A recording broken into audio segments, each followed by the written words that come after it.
And shop, boop, we are live. Oh, we are back with the Misadventures. Hello. Yes, hello, anybody Oh, that is... I'm AJ. Oh, shit. Oh, I knew I was forgetting something.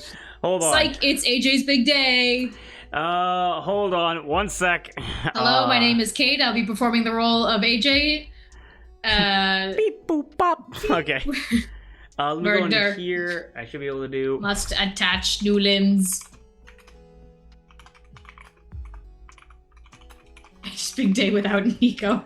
Hello, Moss. Sorcerer. Ooh, live typing. Nasty. Source. Hold on, I'm doing it. I'm working on it. Side to the left.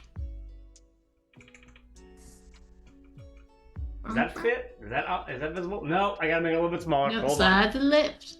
There you go. Sort of. No, you had to slide to the right. Did I miss full sorcerer? That'd be very funny. I was checking. No, you didn't. Thank God. Well, because people don't know this, but I usually have Google Drive like notes up right to my left, and it's just gibberish because I'm actually illiterate. I can't read or write. I'm doing this based off of vibes and vibes alone. Exactly. Oh, it's not centered. That's why Drew tells us not to worry about spelling. Just go off of vibes. Yeah, just go off of it, how you say it and how it makes you feel. How's that? Maybe your spelling is better than his. Preview. I want to on this one. Yeah, it's pretty good. Yeah, it could be worse. It looks good. It's fine. Yeah, exactly. People know who you are. Exactly. Well, Kate, this is your first time on Rulebook Optional. You want to introduce yourself? Hi. I'm Kate. I'm playing Olive. She's a Water Genasi sorcerer. Yeah, she's just a normal sorcerer. She's got nothing else going for her aside from that, you know? She's a normal girl. She's in a pretty normal situation right now. Yeah, anyone could trip and just find themselves here. Yeah, like... So yeah. She's just an ordinary girl. Honestly, I am hoping to, because I have done Gab, Darby, and yourself, and so now I'm hoping that I'd be able to get a Moss Misadventures in at some point, or Mud Misadventures. I'm not sure for what. I have no idea, but we'll get to it. You hear that, Moss? You gotta stop with your perfect attendance. Miss some sessions, yeah. Just miss a session. Or, and I mean this totally in game, kill yourself.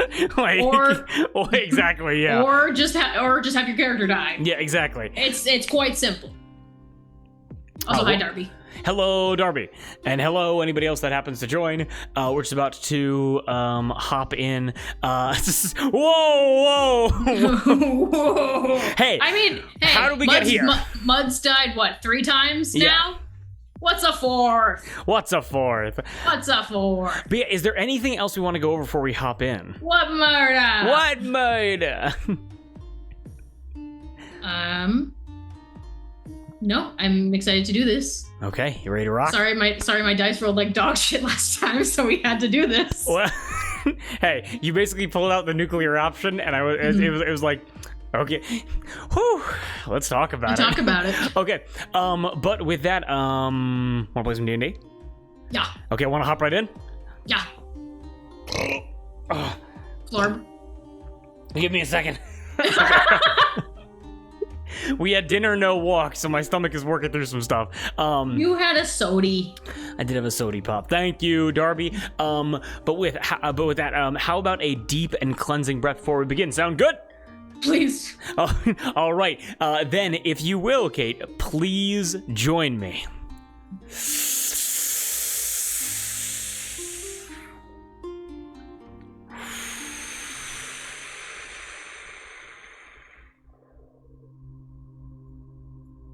And I just held my breath for the rest of the session. With what we're about to do, it's going to feel like that. Everything after the breath is canon. So, let's dive in. Kate, how did we get here? I wrote a recap. Would you want to give a bit of a summary, or do you want me to go over all the finer details? Okay. Like we said, I was just an ordinary girl. I don't know how she got herself into this situation, so why don't you fill in the blanks? Not a problem. So, Rochi found the lost underwater city of Totonga. They interacted with its Triton population, and met their queen, Mariana Torrent. Now, I don't want to bog you down with a 2-page summary, so let's just say that you learned that Mariana's son, Jay Torrent, killed himself when he sensed that you were dead, aka speaking with the accountant. This caused Mariana Torrent to develop a vendetta against you, seeing you as a usurper and causing her to enact the most ancient of Tiltonga's rituals, a bonding through blood sacrifice. Now, as stated before, you stopped her right on the wire, right before she was going to execute Kakundu and request that you kill Cowrie on the altar before consigning her body to the endless depths of the gullet beneath you, endless abyss of sea. You, after stopping her, convinced her that you'd be able to bring her son back if she gives you the chance, saving Cowrie from being sacrificed. Essentially, having nothing left to lose, Mariana cast your godly weapon, a broken trident, now repaired, with a driftwood staff.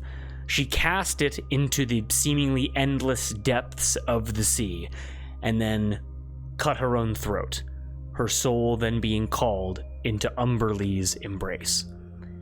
And after saying a temporary goodbye to Cowrie, you followed her in the same ritual. Is there anything else that you would like to add before we properly hop in?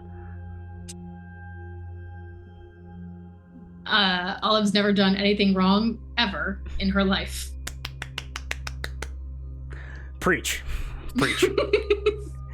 So, as we return, only a minute or so after your lifeblood began spilling from your throat, as darkness began to envelop you, as the light slowly fades away from your vision, there is an odd peace as Olive descends.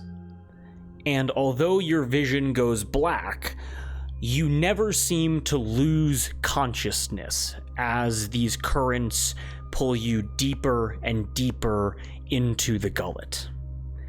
So I want to get a sense of where Olive's mind is at right now. Like, what's going, like thoughts, emotions, a plan, as Mariana is already within the trench and you made this leap completely alone. What's going through her head? I think she's just trying to keep her bearings. And part of her is curious if she remembers this feeling, if this is what it felt like after she got injected.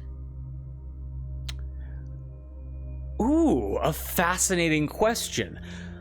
I definitely want to hear more about her emotions, but go ahead and give me, I'm going to say either a religion or a history check, and I'm going to say the DC for this is going to be 16.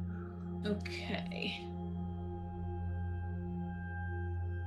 That is a 23 history. Ooh, with a 23 history, you have like this darkness all enveloping you. You get this sense from the night that you were injected. You remember the beach. You remember the child that spoke to you. You remember all of the water genasi that gathered to give you gifts. You remember seeing Quara and Jordan and all those kind of like shimmering faces in between life and death. But kind of snapping out of that vision for a moment, you remember not sinking into the depths. Rather, you remember emerging out of them. There's this image that flashes into your mind, and it's of Mariana Torrent. She's in her like jellyfish-esque dress, and you remember she was standing in front of, like, basically peering out from behind her back, maybe like a 23, 24-year-old man, male Triton, similar like dorsal fins like across his face, like similar jewelry, similar elegant dress, as you remember meeting Mariana Torrent and J torrent, as you remember an image of your arm outstretched as you presented the trident back to them as you flash back to reality. Okay.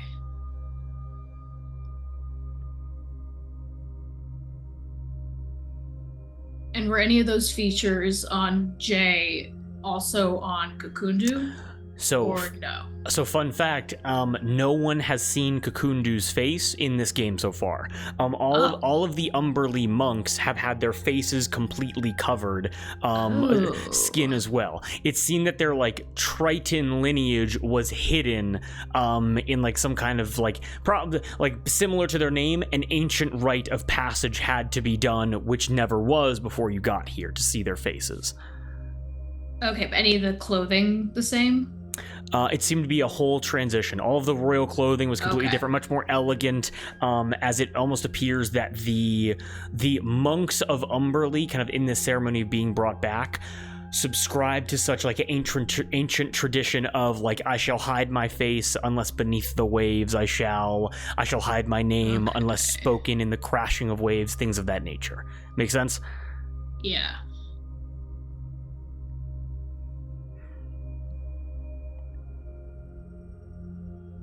Any other questions regarding history or religion?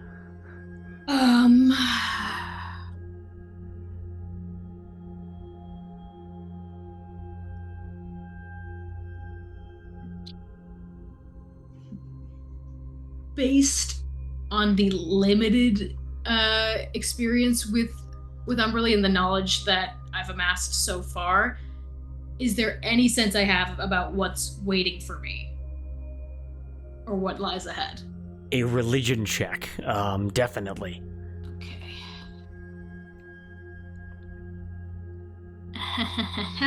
17. With a 17, you're able to surmise that no matter what interpretation of Umberlee is true, whether it's the more modern version kind of practiced by the Terraborgs, by the Water Genasi of the Grip Isle 40 years ago, whether it's the ancient ceremonies like taking place and this like ancient style of worship that the Tritons and the citizens of Toltonga do, you get the sense that what's waiting for you is simply endless still water. You get the sense that as you are sinking in this moment, as this current pulls you downward, it's not pulling you down to the bottom of the ocean. It's essentially pulling you down into endless ocean. You get the sense that, like, regardless of the flavor of Umberlee worship, the deep sea never ending is what awaits you below you. Okay. Very much like thalassophobia, like in a sense of it's just an infinite darkness beneath you because it's the stillest and most comforting place within her embrace. Make sense? Mm-hmm. Is my neck still bleeding or has that stopped? Give me 1 second here. So you reach up and try to like touch your neck essentially. Yeah. As you reach up and try to touch your neck, again, completely... What's up, Gab? Welcome in. What's up, Gaming Creations? Welcome in. Gaming Absolutely Creations. Awesome. Good to see you guys. As you reach up to touch your neck, there's this thing that humans have. It's almost called like a sixth sense, where we have an innate ability to sense where our bodies are in space. And this applies also to just any conscious bipedal humanoids, basically. Mm-hmm. As you reach up to touch your throat, in this darkness, again, you're not even able to see your own hands, your own feet, your own body, anything. And you are able to feel what should be your hand pass completely through your throat to the back of your neck and out once again. And you don't feel any tension with any muscles, any joints, anything.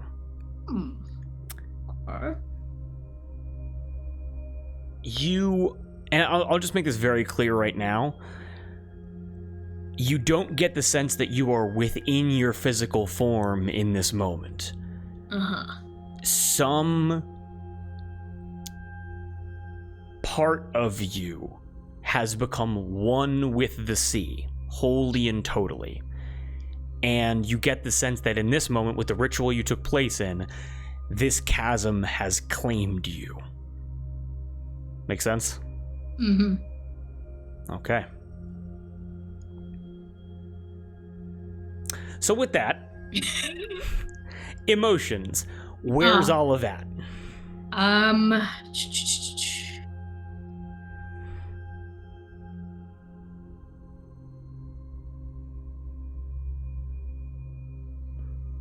I think when when your hand passes through your neck, you're kind of like, oh, we're in this now. Okay, this is real.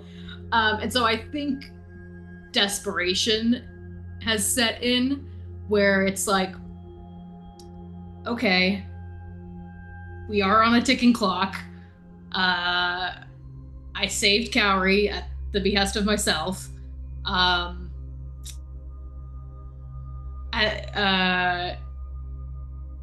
So basically, I need to prove myself to Mariana, to Umberlee, to whoever, to if not get this weapon, at the very least get back to Cowrie, because I promised. Is it fearless determination, or is it simply like, I can't feel any like terror, but masked with this has to be done?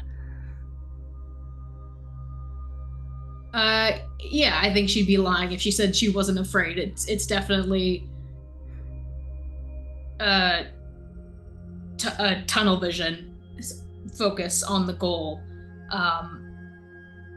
but also terrified that this might not work, that she might not come back, and infinite possibilities of what could go wrong, but she just has to put them to the back of her mind to get this done. Okay, understood. And you mentioned the fact that you're on a ticking clock.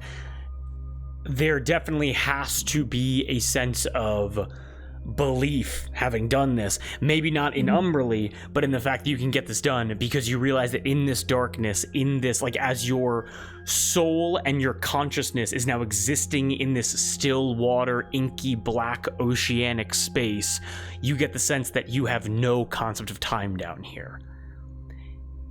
Makes sense. And so, even upon success, there is a possibility that everyone else had to leave you behind because of it. Make sense? Yeah, which she wouldn't hold against them. Okay. So as you continue to sink down, is there anything else you would like to say about Olive's current mental state regarding this? I guess with that desperation, can I swim to, like, speed up the sinking process? Absolutely you are. Yes, you are able to, like, again, you like your body becoming like one with the sea. You are able to kind of like guide your own current, kind of cutting through the still water, and just descend as fast as you can, essentially. Make sense? Yeah. And as you feel yourself descend, you get this sense, another sixth sense, that you aren't alone down here. It's the feeling that you would get, like, in the darkness surrounding you. Something is aware of your presence down here. Almost like a foot away from you in the darkness, something is lurking just out of your reach, just out of your sight. Hiding in this pitch black water. And I would like you to give me a wild magic surge. Ooh, okay.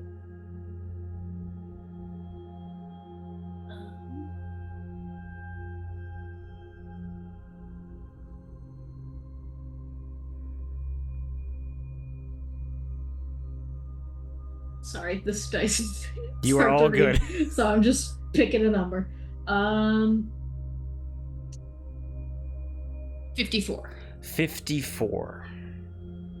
And does this reset any prior stock up of surges?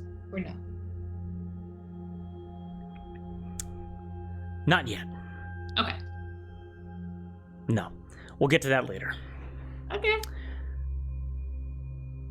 You are able to feel, like, in this corporeal sense that, again, you don't have a physical form that you're able to see here. And you're able to sense that, like, as you continue to descend, you're able to feel kind of currents rushing through your face, rushing through your body. And you're able to feel just like slight tinges as they swipe at like what feels like your eye, your mouth. There's no pain to this, but you're able to hear like whispers of ancient primordial, which you're able to speak. And they're able to say things like, welcome, embrace, stillness, peace, no starvation, no worry, simply rest.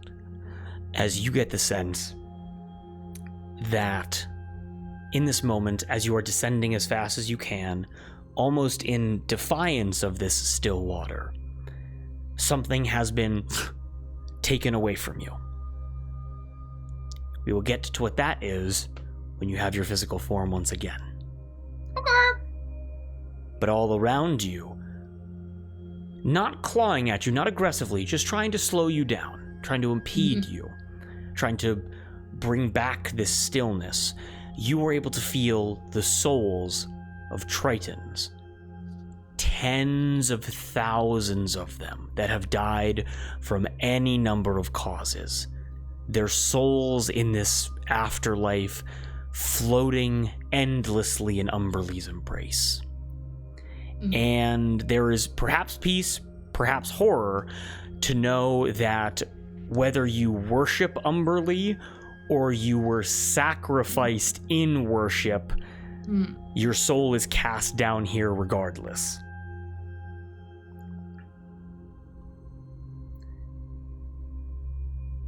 And because of that, as you surge and as you're able to momentarily hear these echoes of these souls surrounding you in this water, your surges, due to your like deep connection to Umberlee, having been a part of this ritual, like your connection to Umberlee being deepened in a way that cannot be reversed, your surges will now show you Genasi, Tritons, and water spirits of all kind. Instead of just being Genasi, it's almost as if like the potential afterlives from different sects of worship have now merged in your mind and in your casting ability. Okay. Make sense? Uh-huh. I keep futzing with my mic. I apologize. Stop futzing. I'm futzing a little bit. Any thoughts about that as something with your physical form has now changed, and as well as like you understand that you have now like basically unlocked the ability to view into the souls both from the old worship and the new? I think at the very least regarding the whispers, I think because in Olive's mind, they're meant to like be comforting, of the words of like embrace, rest. I think with that, she's trying to stay as awake as she can, because this, even though she is dead, this feels like drowning, or like death due to like hypothermia, and so she's trying to like block out these whispers and try to like hold on to her own mind. You just do not. I assume that like at some point in this campaign, with many injuries, you've been in again calling to your history with your new friends, calling to your history with your family, where you started off working as a barmaid within the Triple S Tavern accessories, like the orbiting locations. Don't go to sleep. You've said it to people that were wounded, you've said it to your friends, you've said it to people that were drunk, and now you're saying it to yourself as a way to save your friends' lives, as a way to save your own life. Okay? Yeah. Anything else before I describe what, before I continue?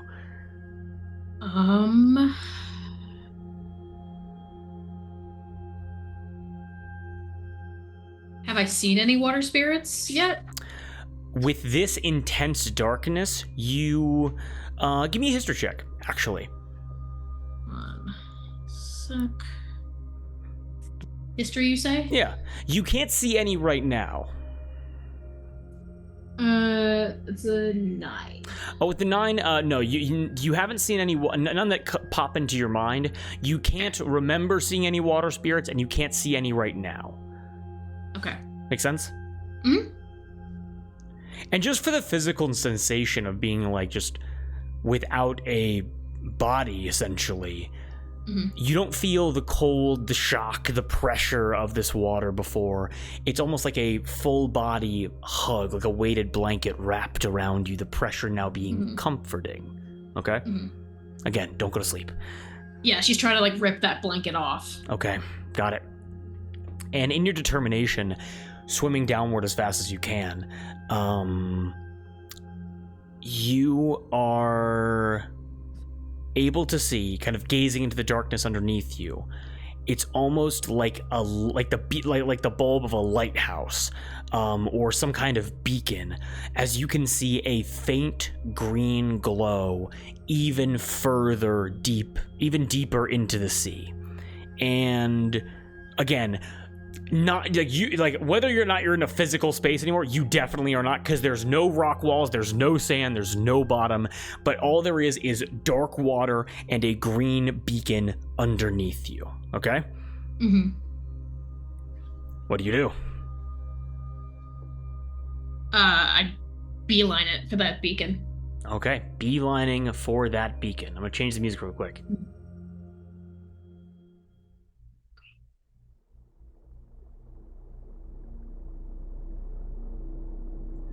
The music's going to kind of trail towards the more fear of the ocean kind of thing I think it tracks, but if you want something a little more upbeat, just let me know. Nope, we're in it. Yeah, okay. As you continue down, being pulled towards this green light, the closer you get, the less whispers of these like ancient primordial tritons you're able to hear. As it almost seems like in this stillness, in like the ever-moving sense of being underwater, these souls, in their stillness, slowly orbit around this emerald light. And as you emerge out, swimming through these tens of thousands of souls, there is silence. And what you are able to see in the center of all of these thousands of souls is you're able to see a Triton woman. You're able to see that she is like well-fed, plump cheeks. She's shorter, maybe 5'3", 5'4". She has these like crystal blue eyes and like big, thick, dark green seaweed hair. She has blue skin, webbed hands, webbed feet. She is a Triton, with these like dorsal fins on her elbows and behind her ears.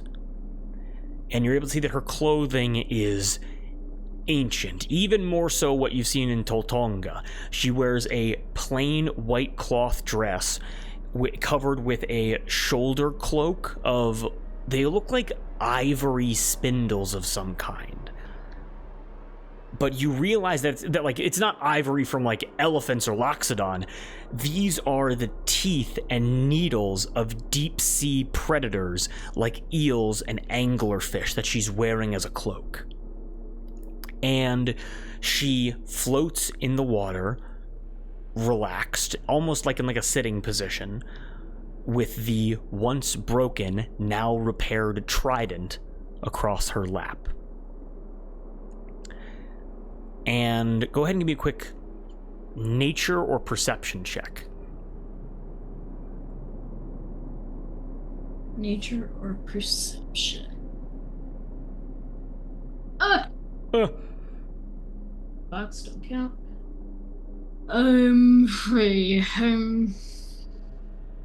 That is only a 4. Only a 4. There is simply darkness below her.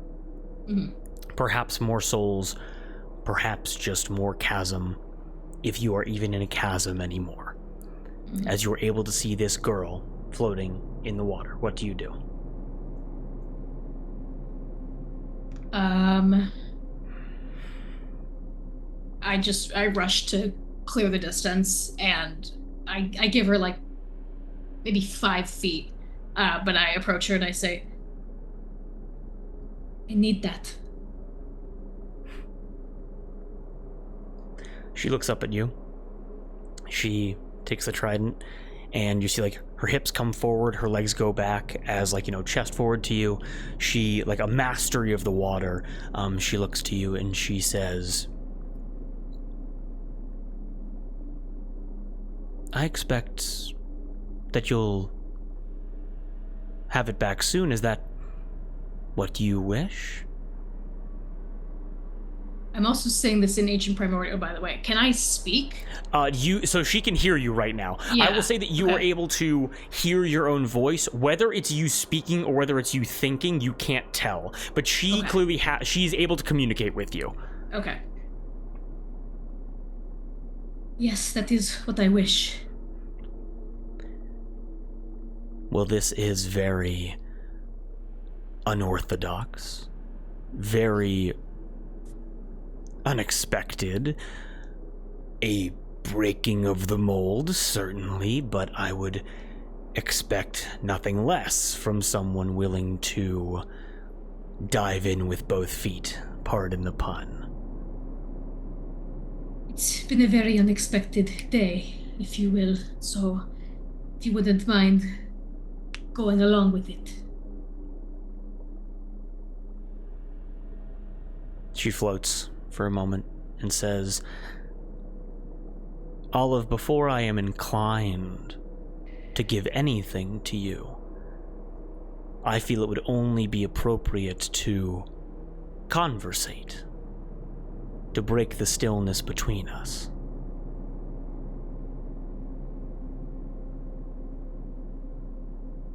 I would love to conversate with you, but unfortunately I don't have the time.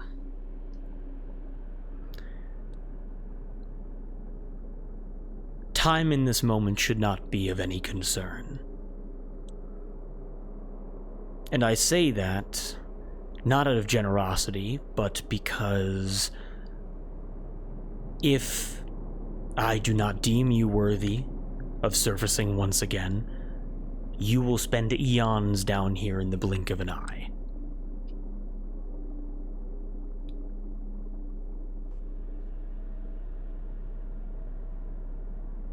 I understand. Forgive my bluntness.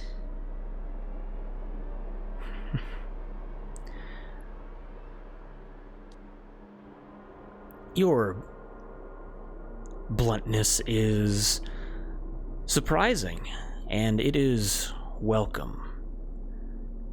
Your incredible affinity for the worshipping practices that were done by the Genasi decades ago, your curiosity. There is such a power in the Triton's rituals, as ancient as they may be. I will say I find your unorthodox behavior refreshing, invigorating. Well, that's good to know. But as we float here, as we have all the time in the world, do you really have no questions for me regarding your journey so far?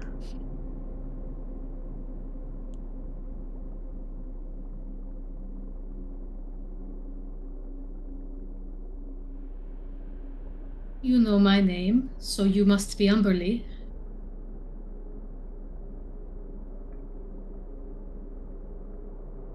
Is that your real name? Or was it given to you?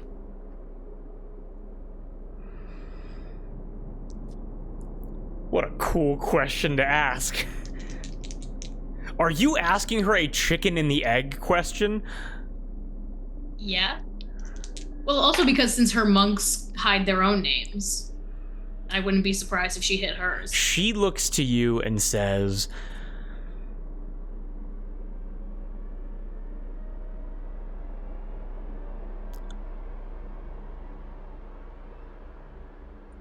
I existed long before any names were assigned. It is so incredibly difficult to remember, but the home I came from is more energy, forces of nature. If I remember correctly, it's planes of creation, planes of emotion. Things aren't dictated as strictly as they are here. But as the Tritons began to emerge, their practices becoming stronger, my energy congealed as they gave me the ancient primordial name of Umberlee.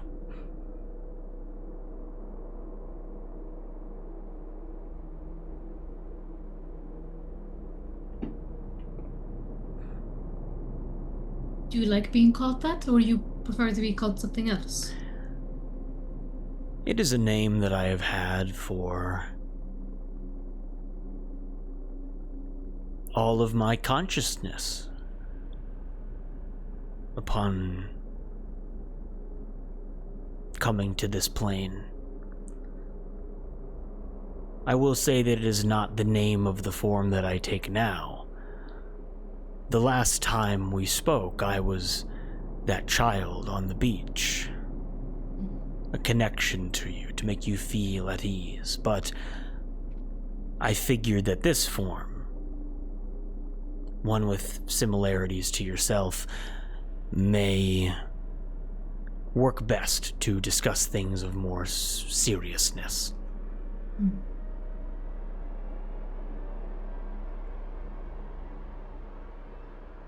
What is your will?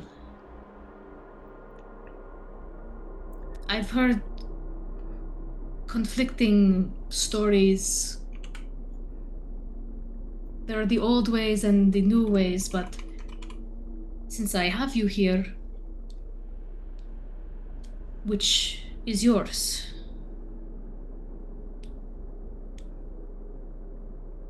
She thinks for a moment, as that is a question that has never been asked of her before. She thinks and she says to you,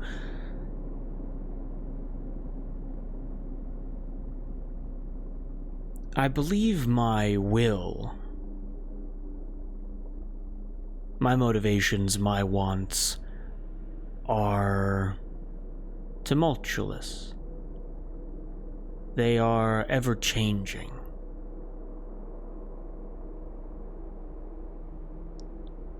I don't believe that I can have wants, desires, lovers, enemies, any more than the sea can. I think assigning intention to the sea is like assigning it to air, storms, rock. They just simply are. And for those that stare into my depths, and they see horror in the stillness, in the darkness, then I am horrible. But to those that look to my stillness and my depths, and they see peace and embrace and eternity, then I am comforting.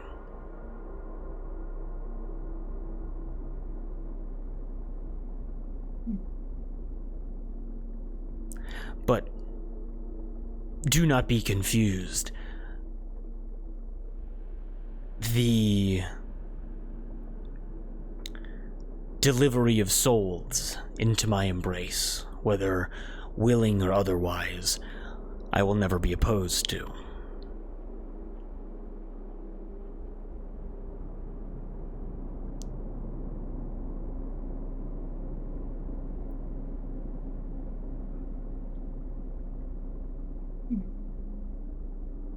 Why?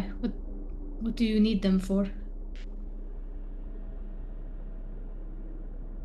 I do not need them, per se.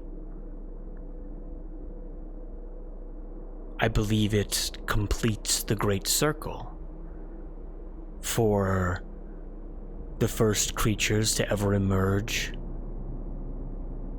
onto this planet.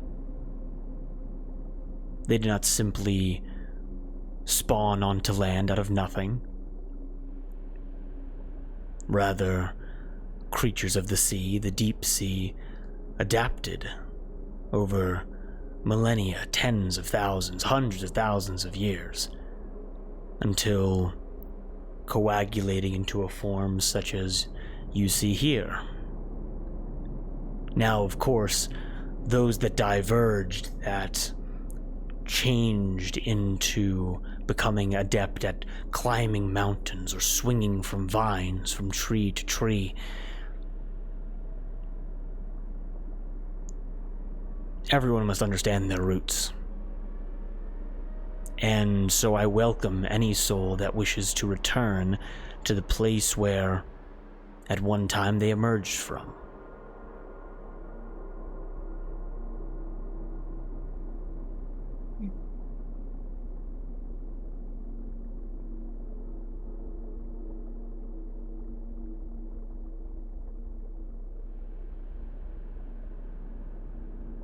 Do you have any idea what happens on the surface? Outside of here?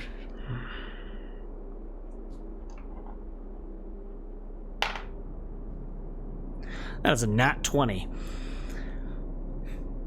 And I think that nat 20 buys you a no, as she says to you very openly and honestly, no. The waters which are touched by light, that is not my domain. The most that I am aware of comes from my believers, comes from their experiences and their prayers, from what they can see. And when their souls are reunited with the depths, their knowledge is passed on to me.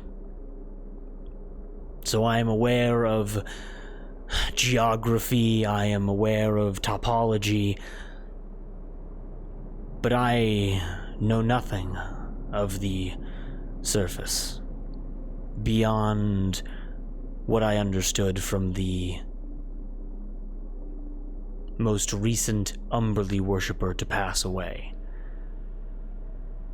Members of your tribe from the Grip Isle. What did they tell you?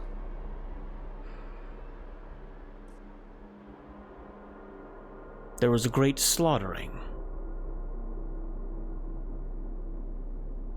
Ships came to their shores. Men and women with strange leather hats, leather armor, guns, cutlasses, came to the beaches and began cutting them down. The strongest prayer I heard was from a mother who was about to lose herself after her daughter was killed next to her, in which a trade was made similar to what you request of me now.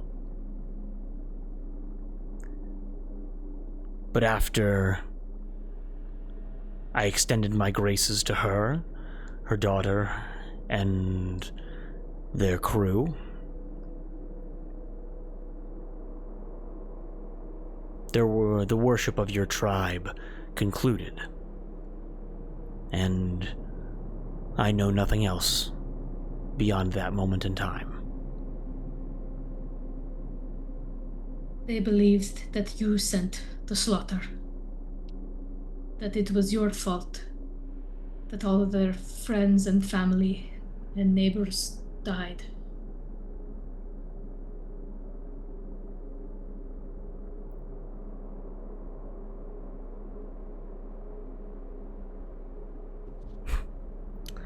How could they?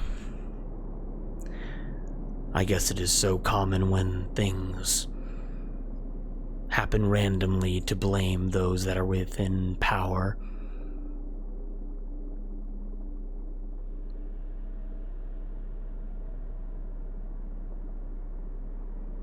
I know it wasn't you. They were looking for that. The emerald light expanding from the trident, the gemstones at its base, connecting the staff to the three pointed edges, glowing all around you.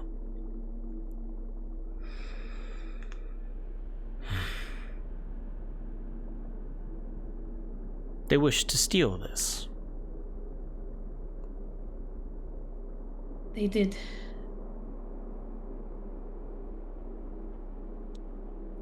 Who? There is a force on the surface that wishes to claim weapons belonging to different gods as a means to release the Sea Titan, to destroy the world, to conquer it. I'm not entirely sure. But that is why I am here.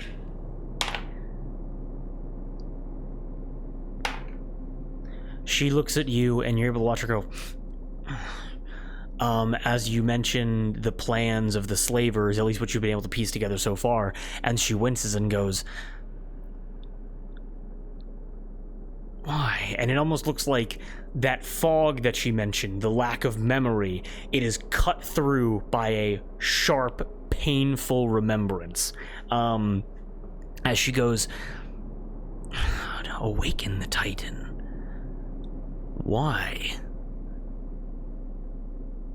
For what purpose? No, you would have no idea. Yeah.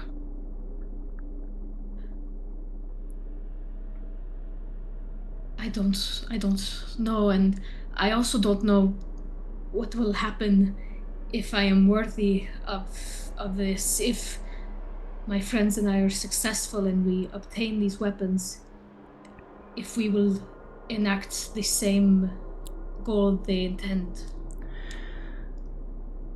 No. With careful preparation, if all of the weapons scattered among this continent are collected, I'm going to make a quick history check for Umberlee, the goddess of the deep sea. Mm-hmm. Holy shit, it's a 19 on the die. She looks to you and goes, the Titan,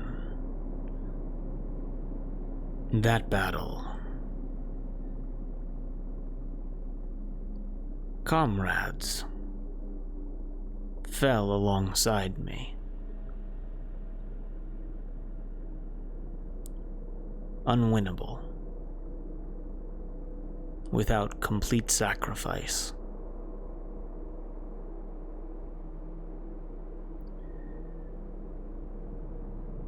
The Titan wasn't killed. It was merely made dormant.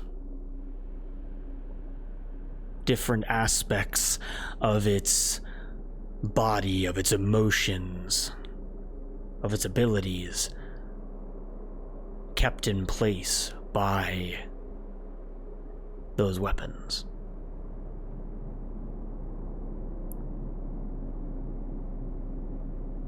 But I have to imagine that with proper attunement, using the abilities of the weapons you'd be able to do what we could not.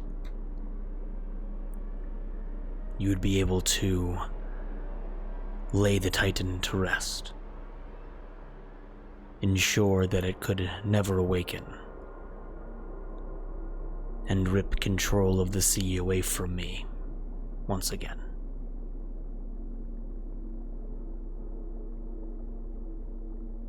So if we retrieve all these weapons, the Sea Titan will be released? No. Or awakened? No.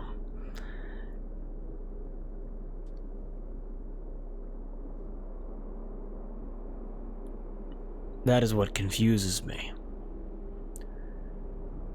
A gathering of all the weapons itself wouldn't be a release.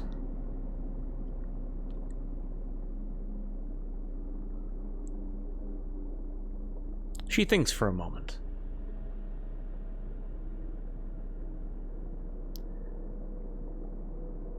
Although, I'll give you an Arcana check. I don't want to give too much away. What are we doing here? No, that's a nat 20. That's a nat 20. As she looks to you and says, although if not attuned to, if used without proper thought, consideration, if not becoming familiar with it, the wards that the weapons hold over the Titan's mind and body could be broken. But even then, awakening the Titan would mean destruction for all. On this plane, perhaps within the celestial plane itself. To what end I cannot imagine.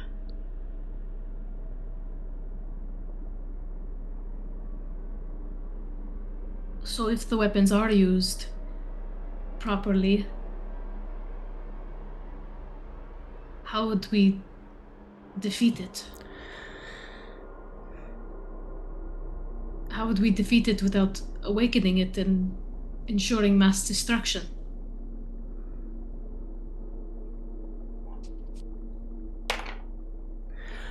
That is the fourth nat 20 that I have rolled tonight. Time to just lay it all bare. I'm just gonna lay it all bare for you guys. Alrighty. Okay. She says to you, that is unbelievable. That is I switched dice. Anyway.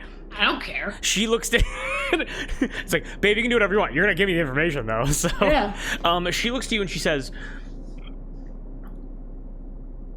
if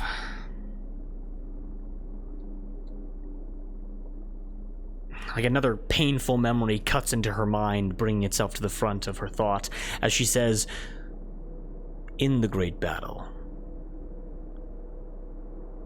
my comrades and I were not powerful enough, concentrated enough to deal a lethal blow to the Titan. We had to separate. We had to assign our attacks to the different locations of her body, to have a chance of distracting her, wounding her, and, in great sacrifice, causing her to become dormant.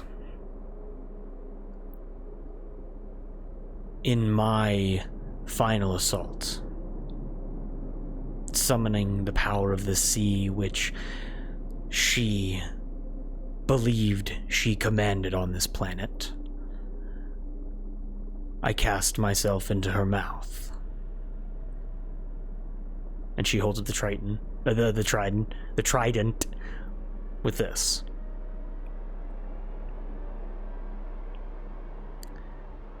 However, thinking about it now, if we were able to strike her where her thoughts reside, where her voice resides, where her will resides, perhaps all of this could have been avoided. Perhaps that is where you must go, once all have been obtained.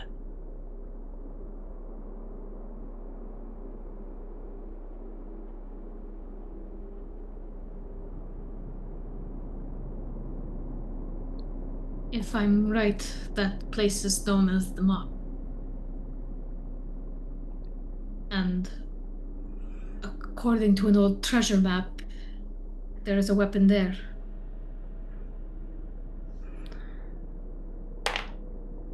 Not a nat 20. She goes, I would not be surprised. Many of my allies in battle struck at her head. I believe the Mop is to the north of here. To the north of the Gullet, correct? It is to the north of an island called Zerigo. The city of Zerigo. I'm aware of it. Yes. The city on, The island of Supere. yes. Zerigo, Aevaris, Tortonga. The three cities. The strong bastions of Umberlee worship. Yes.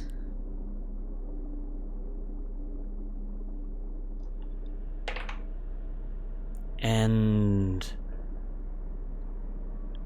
the city's unnamed. The temple's in the well.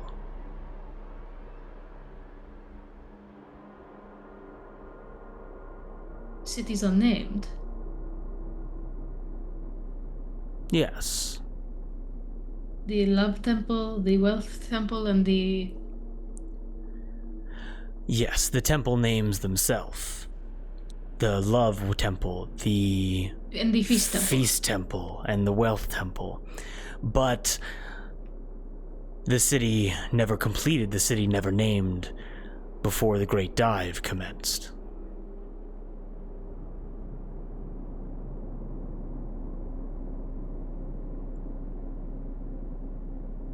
The Great Dive?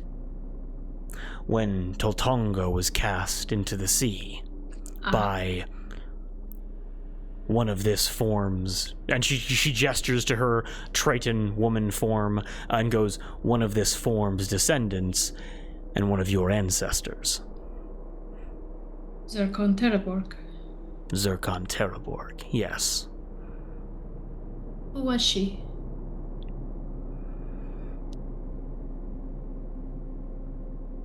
He was a high priestess of Umberlee, long after Kakundu. But he was one that became disillusioned with the rapid expansion of our people. And again, I assign no morality. All souls are welcome in my embrace, willing or otherwise. But from what I know of his mind, he saw it as a mistake, and he viewed that cruelty as unnecessary, but also unstoppable unless drastic action was taken.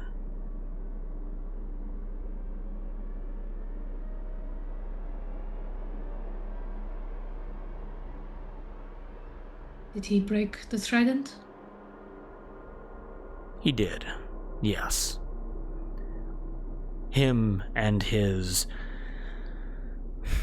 sect of worshippers divergent from the ancient traditions of Tortonga.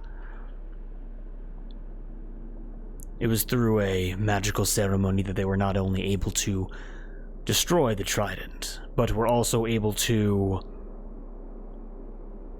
extend its magical ability to their people, to the several hundred that escaped to the Grip Isle, allowing them to walk on land even with the trident destroyed.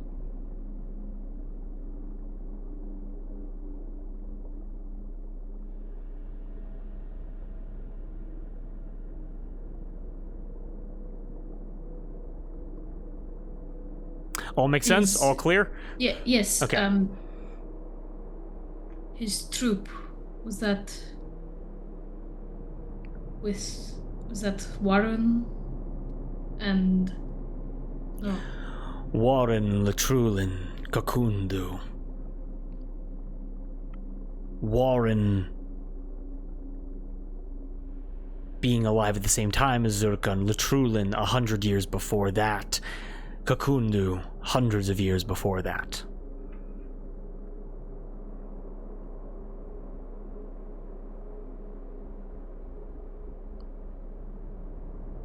So he broke the trident. Yes. And that caused the Great Dive? It did, yes.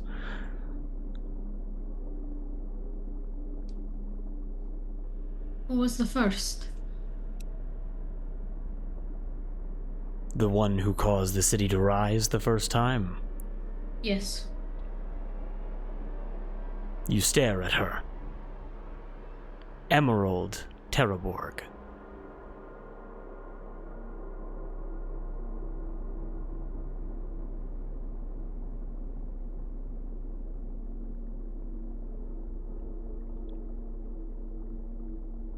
This form, the first queen of Totonga, the young girl who swam from the depths holding the trident, and she who raised the city from the waves thousands of years ago.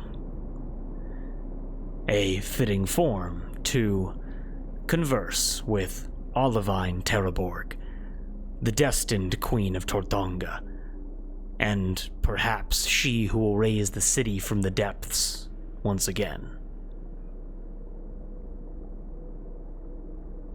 And who was Zurkon to Emerald?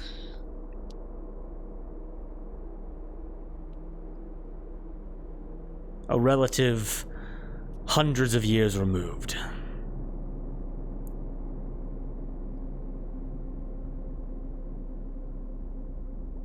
Was she still queen at the time of the Great Dive? No. Oh.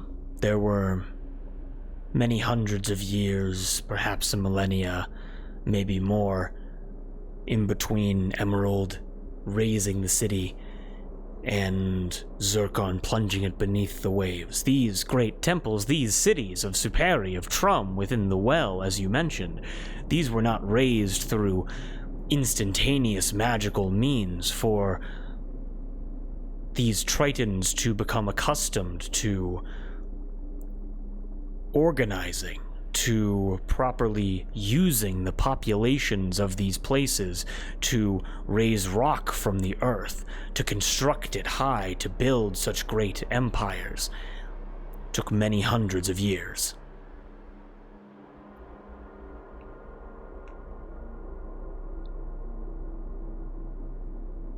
I see.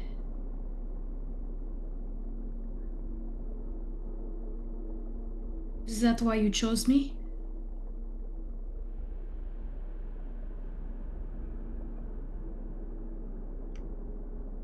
You are a Terraborg with conviction. You are a woman unwavering in your bravery. You committed to staring into this abyss and thought that only you could reach the bottom, and believed that you could emerge once again. From what you tell me now, the last 3 decades, all the Terraborgs have known is fear and the pursuit of safety at all costs. But even before your gifts were revealed to you, my gifts to you were revealed, you yearned for more.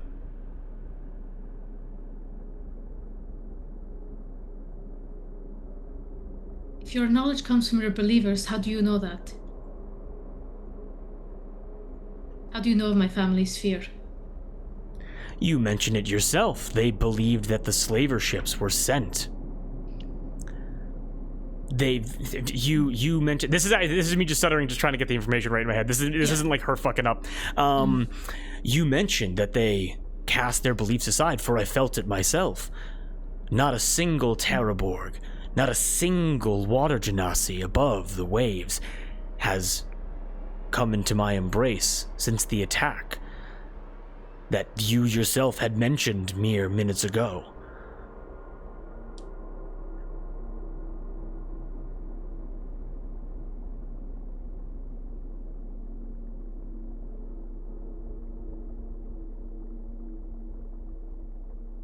But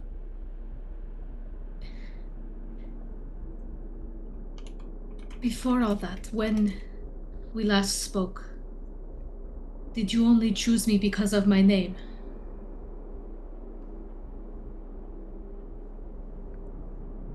Did I only choose you because of your name? What is your fear?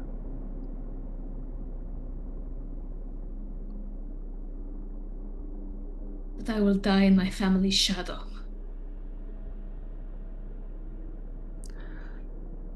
The form of Emerald Terraborg swims closer to you, and the closer that she gets, the more you recognize, although Triton Water Genasi being distant descendants of Tritons, you're able to see the similarities in how you both look, with the larger hair, with the larger physique, as she swims closer to you and says,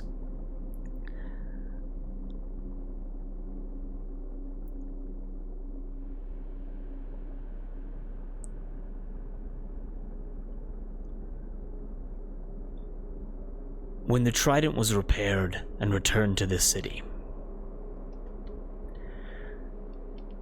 when your soul braved the depths on its great journey that day several years ago, on that evening several years ago,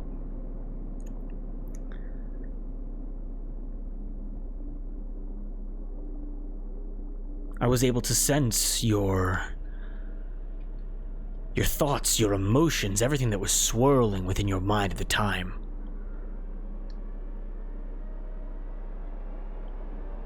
But through that, through the stress, through the uncertainty, through the fear of it all,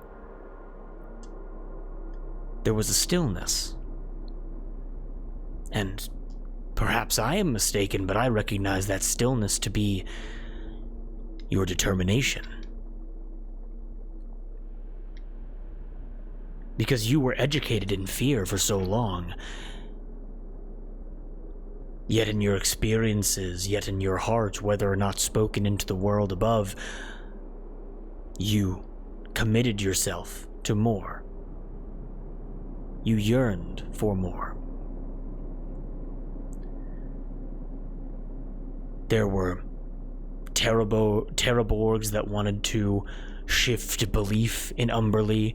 There were Terraborgs who cast Umberlee away.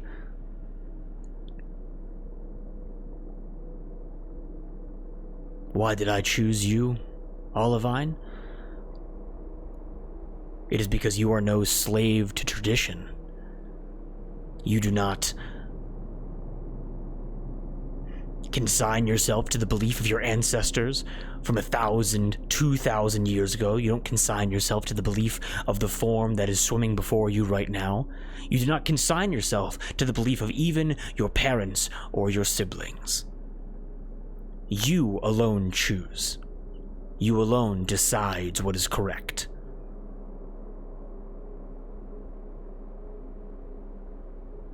A breaking of the mold.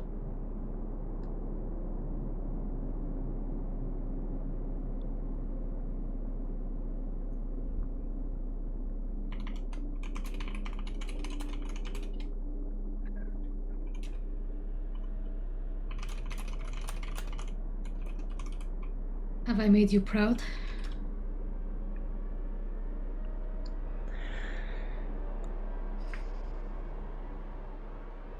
You have found yourself in innumerable ways. And, to speak plainly, the needle has ticked both left and right. You have been merciful, but you have been violent. You have been generous, but you have also stolen.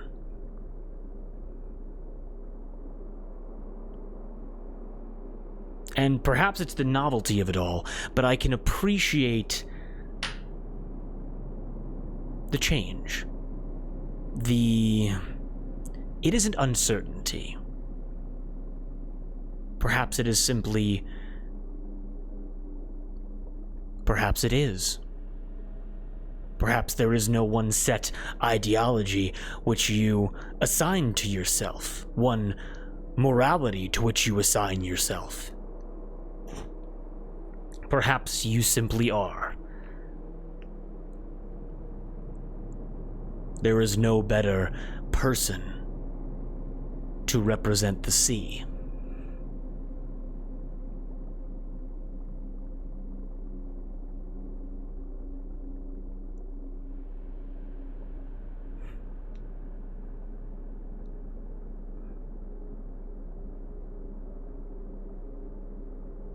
I fear that this fluctuation will not be taken well on the surface.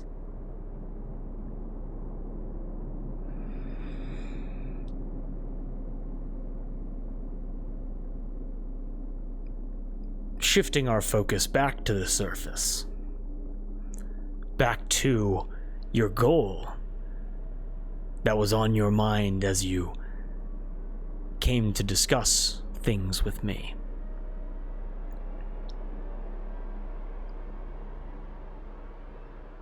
If I allowed you to return to the surface, you would have legions to command. You would have advisors, you would have high priests and warlocks to my name, you would have strategists. You would have the great knowledge of all of those cast to the sea before. I don't believe the opinions of those that are on the surface, that wish to place you into a box, that wish to judge you for actions moral or immoral. I don't believe those opinions shall matter with such power at your command.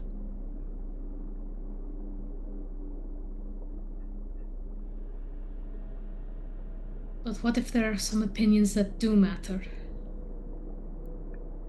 What if I do not wish to rule? She swims back from you a little bit and says, "Do you not appreciate the gift that I have bestowed upon you?" Of course I do. It's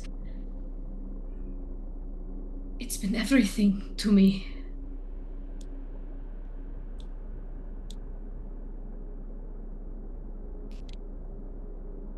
But you have a capable ruler, though misguided and hurt by loss, you have a capable ruler.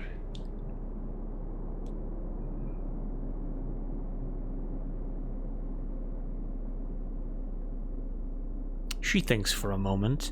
Give me another nature check or a survival check.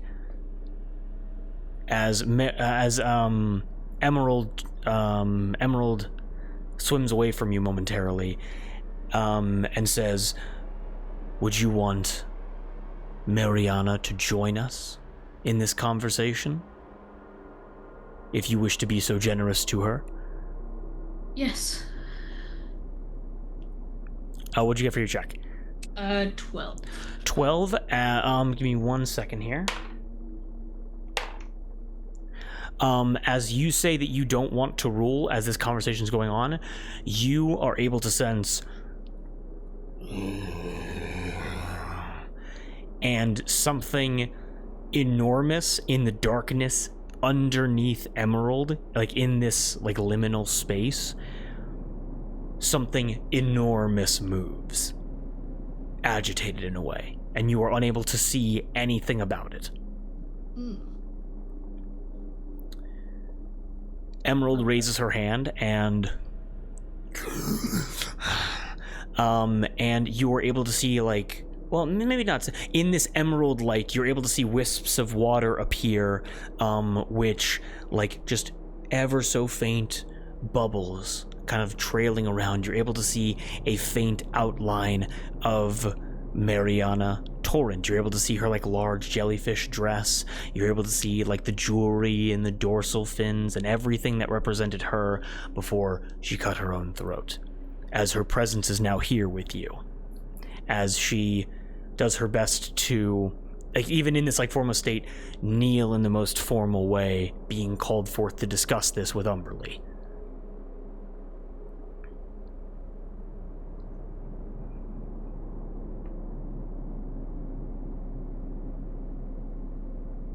If you deem me worthy, I intend to raise your city as your people. These people don't deserve to be condemned to the depths. But I am still young. I don't want the responsibility of a city to control, a city I've only learned about today.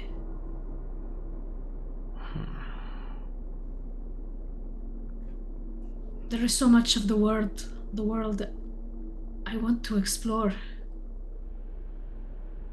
And I want to do that with my crew, whose opinions are the only opinions that matter to me.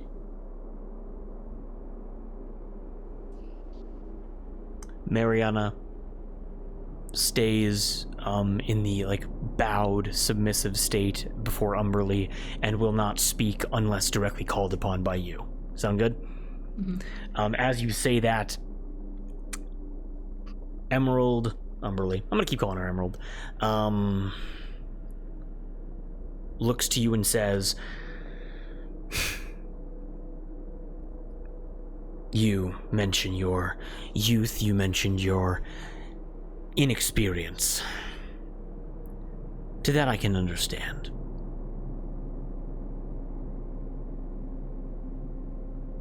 Destiny can be such a daunting thing.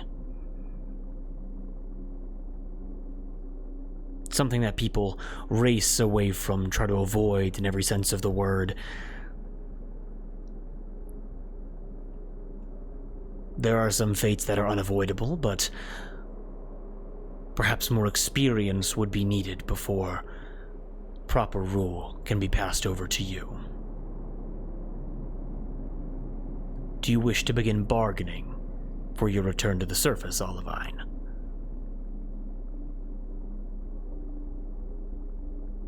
Yes, but first, while I gain experience, Mariana should continue to rule over Toltonga. However, I do not wish for the both of us to return empty-handed. Well, you would not. The trident, the beacon of hope for all Tritons would be given to you. Would be shared by you both, as unique as that may be, but I don't believe that is what she wants.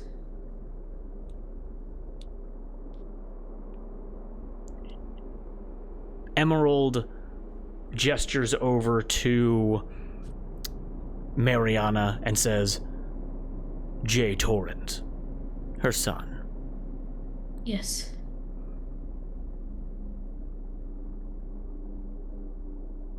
I understand her pain. I felt her pain when she dived. I saw her memories, her experiences, and it is unthinkable, the agony she was in when the Prince Torrent took his own life. Yet he was an adult. He made a decision. And now he is at peace for all eternity. Are you saying you wish for him to be delivered back to the surface? I do.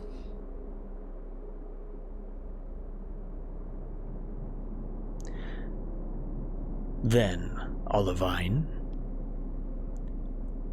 I believe it is time for us to start bargaining. Very well. We're taking a very quick break. Well, welcome to Misadventures. We having a good time so far? Oh yeah! So much lore. This is Umberlee. Also, Emerald Terraborg, the first Terraborg. Meemaw. I mean, yeah, this is your great grandma. Great. 1,500 years removed, 2,000 years removed. Great.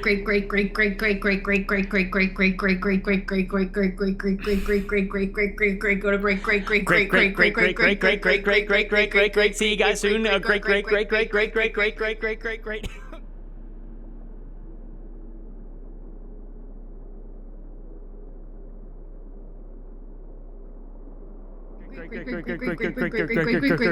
And we're back. Great grandma. There we go. Okay. We are back.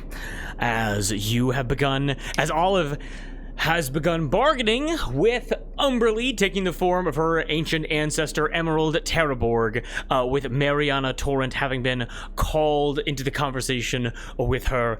And we are back, okay? Mm-hmm. All right.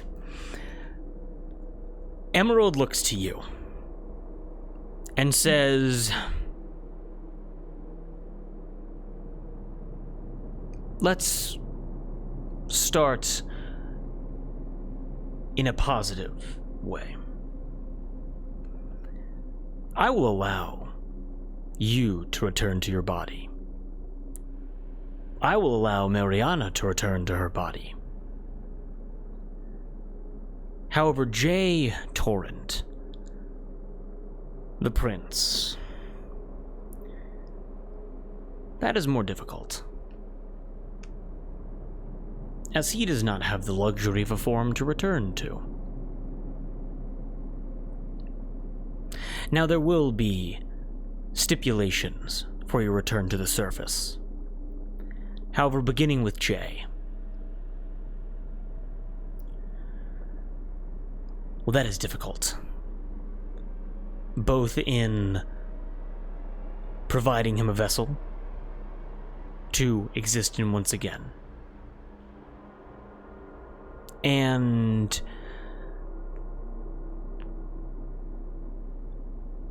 taking him away from such peace, from my embrace. Well, that cannot be done for free.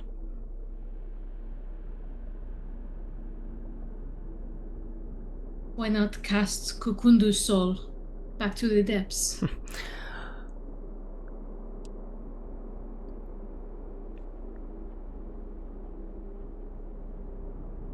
Well, that certainly could be an option. Perhaps if the proper ceremonies were gone through once again, one would have been able to cast a soul into the depths to reclaim Jay Torrent, placing him in a new body. However, those old ways to steal souls away from my embrace, that requires grand conviction, and can only be done with those that have a royal connection to me, or royal blood within their veins. Kukundu may cast himself back into the depths to call Jay forward. He may do that willingly. But even with someone with such devotion as himself, I think he wishes to spread my message far to all those on the surface. I believe he thinks he can do much more up there than from the comfort down here.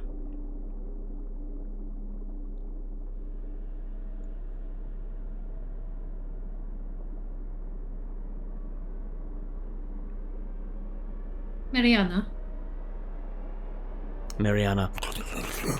she comes forward and goes, "You have addressed me." Would you say you would do a better job of spreading Umberlee's message if you would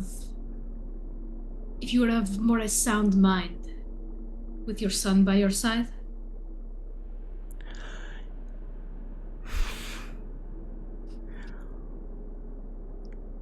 Okay.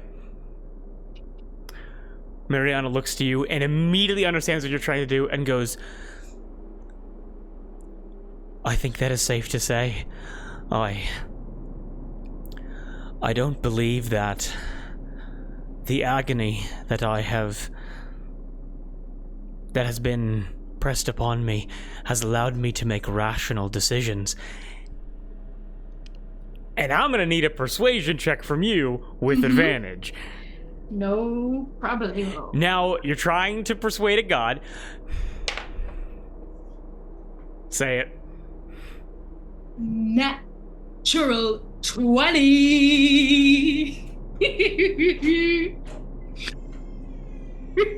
And he's gone. He's gone. Oh my god. Unbelievable! I was gonna say, if he wasn't back in the next 15 minutes, I would get to run the show.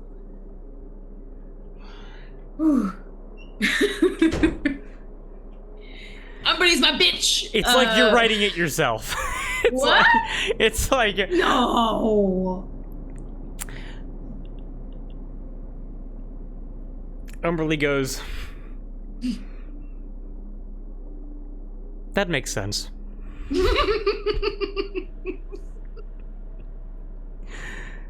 Sure. So what I need you to do then, Mariana, is when you return back to the surface, in order for you to lead your people most effectively, I need you to place Kakundu on the altar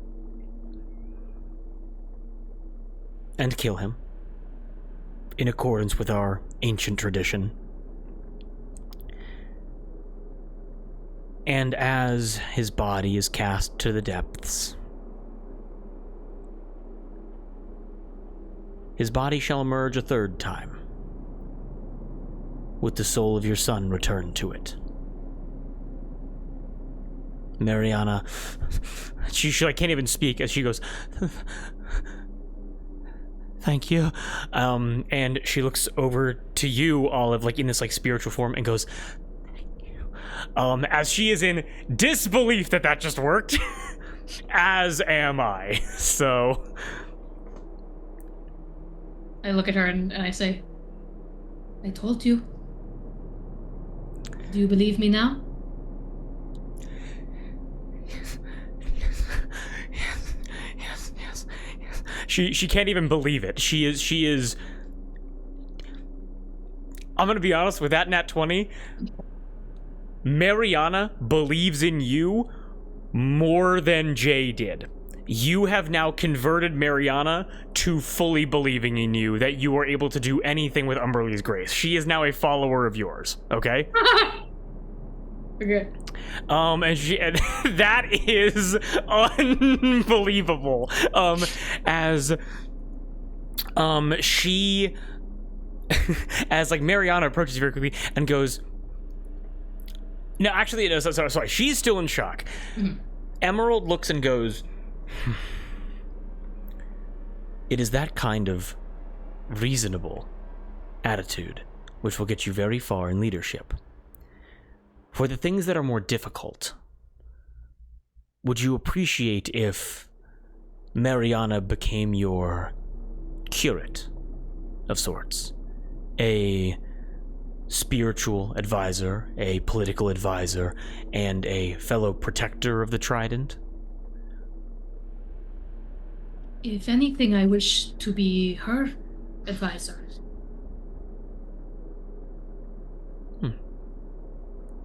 Would you...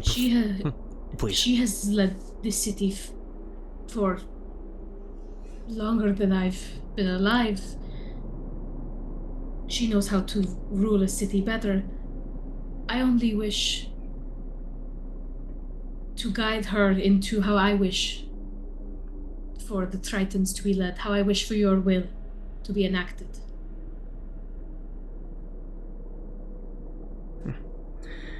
Would make sense.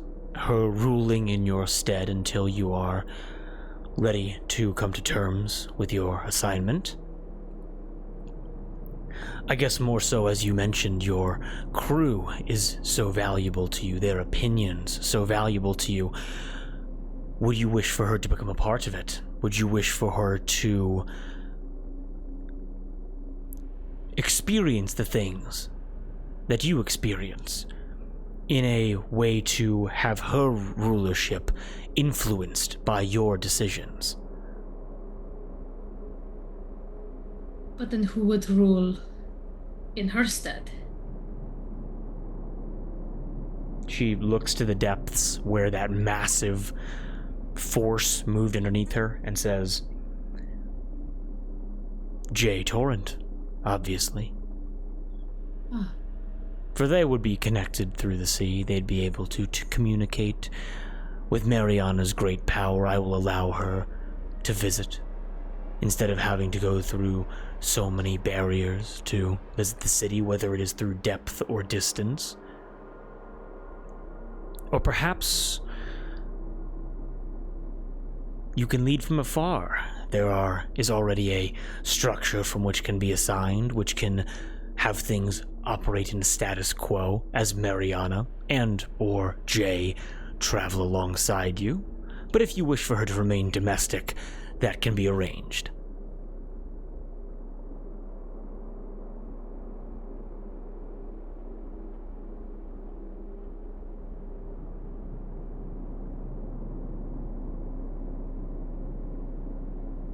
I did not risk so much for her son to return just to have them separated again.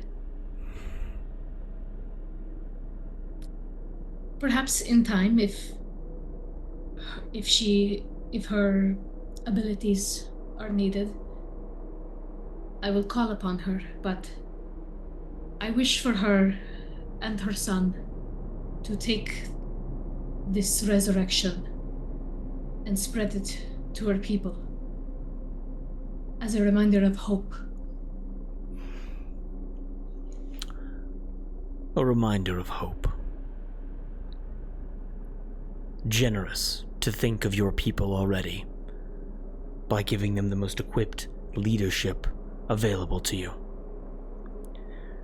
Mariana shall remain within the city of Tortonga with her son, Jay Torrent.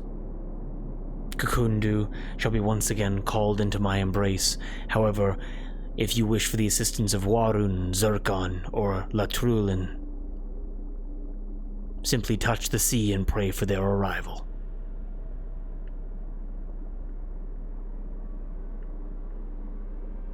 I will, but I trust that the city is in their capable hands. Of course. Royal guards, royal advisors. There's quite a bit of wisdom to be obtained from the three of them. And perhaps Kakundu will have some words to share before he is called home. Perhaps Zircon has some family history for me. Perhaps. Would you consider these conditions favorable? I would. Then I must ask for something in return, to allow for what you have requested to transpire. What did you have in mind?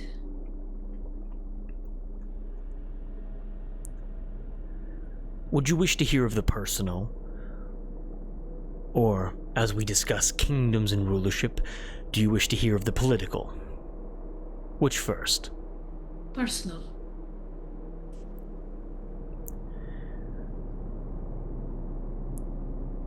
Olive, there are such luxuries.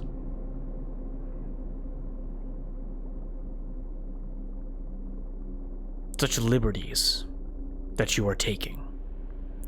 You are speaking with me. You are pleading your case of yourself and Mariana as to why you must return to the surface after willingly entering into my embrace. More so, even though I shall allow Jay to return to his body.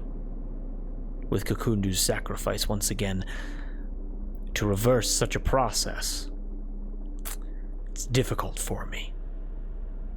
To have someone leave my safety, my protection, my kingdom. For that I ask that your connection to me deepen further than it has before.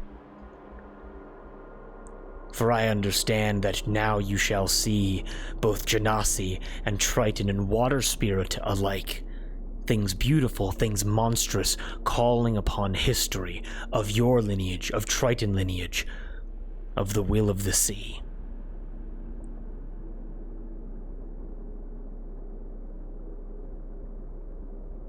However, this commitment must be strengthened.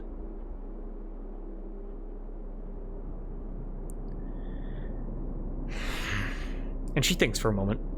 Emerald kind of like clenches a hand. What do you want to say? What's up? I understand this is difficult for you, but may I add, you are regaining one of your most devoted followers into your embrace. That I am. Although you may be able to call upon Kakundu in the future. Would you wish to receive more gifts from those that you call upon, or would you rather receive more frequent gifts from those that you call upon? And Kate, I'm going to speak to you as a player very quickly. Okay. There are two things that must be chosen. You chose to go the personal route first. Uh-huh. Now, your wild magic surges are always wonderful and add such a flavor to this game that I couldn't imagine Palm in the Fist without them. And I'm of this mentality that you can't have too much of a good thing. Mm-hmm. So similar to Misadventures Her, with how I gave Gab the choice between 3 separate classes, I'm going to make this choice clear to you, and you must pick one of them. Mm-hmm. Your wild magic surges after this session are going to be permanently more powerful. Okay. The two options are, and I'm just gonna list them off to you. Yeah. And you have to pick one of them. Umberlee is saying you have to pick one, just so you know. Yeah. I'm gonna read it as written. Okay. Option number 1, your surge DC can now never be lower than 5. It will increase by 1 every time you do not surge, and will go up from 5, resetting back down to 5 when you surge. Also, aka, you surge more frequently. Mm-hmm. Or, whenever you surge, you will roll your D100 twice, and both outcomes will occur. Your surge will become more powerful. You will either get more gifts, or you will get more frequent gifts. Make sense? So if I choose to surge by rolling twice, both of those happen, or do I pick one of the numbers? They both happen. Okay. I didn't say good powerful, I just said more powerful. Yeah. And so is that the more gifts? That's the more gifts option? So it's either more powerful gifts or more frequent gifts. If you want to choose between those. Basically, it's just a way of just kind of presenting the mechanics in an in-universe way, but I wanted to be very clear with what these will do, okay? Okay, so surge DC never being lower than 5 is more frequent gifts? Yes. And the other one is more gifts. It's just more gifts at once, yes. Yeah, sorry, I'm not gonna lie, when you first asked me that, made no sense to me. Games, unlimited games, but no games. Yeah, it really was me being, because even in the moment I was like, more gifts or more gifts? Time gifts. to go, okay, above table. I was like, would you rather have unlimited bacon, but no games? Or games. Unlimited games, but no games. Exactly. And in this moment, if you wish for me to discuss the political side of things and you want to choose the end of the session, you can. If you want to think about it more, but you will have to decide at the end of this session. Make sense? Yeah. Yeah, I'll hear the political side of it. Okay. Umberlee waves her hand and goes, "Never mind that now." Olive goes like, wait, what? And she goes, moving on. Moving on. Think about that for a moment. And as you think about my very clear words. Wait, use more gifts No. or more? So again, bargaining. No, we're moving on. She waves the trident. 1,000 souls move past you. She goes,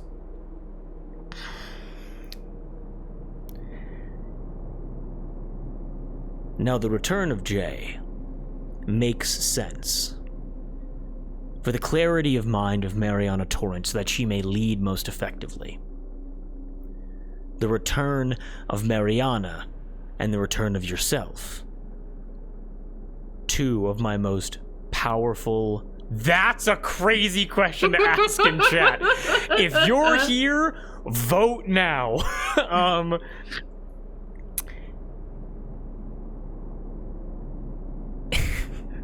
Lost my train of thought.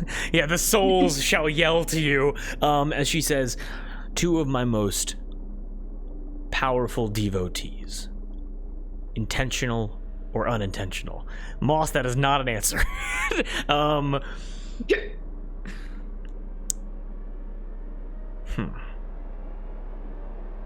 You made choices to come here and willingly. You understood. As you followed your destined weapon down. And even now I can feel the comfort of having such powerful forces within my embrace to deliver you back to the surface, to assign more souls to my depths. The return of your souls must be repaid 1,000-fold.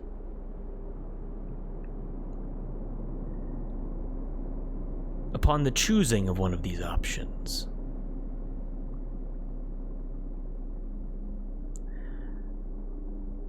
you expressed urgency in needing this weapon returned to you, delivered to you. Correct? Yes.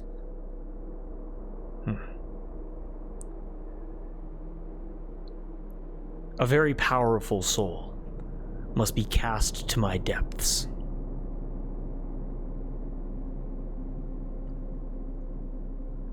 In exchange. And in addition to that, I wish for more. I wish for more souls, more creatures to return to their origins. And so I shall instruct Mariana, assist Olivine in whatever battles may fall upon her. Within your direct influence, protect her while she is within your lands, within Zurigo, Aevoris, Totonga. However, moving to those that are non-believers, to places which do not accept my embrace, my influence must expand. And as she takes her hands, and emerging out of like the dark waters around you, souls called upon by her begin to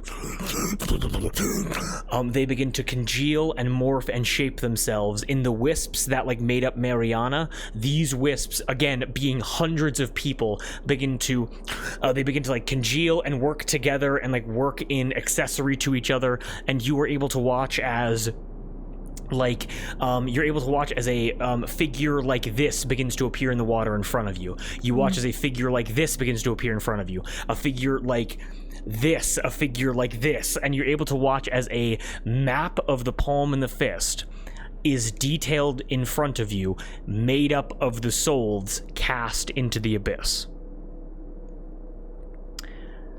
She gestures to the map in front of you and says, "The city shall rise.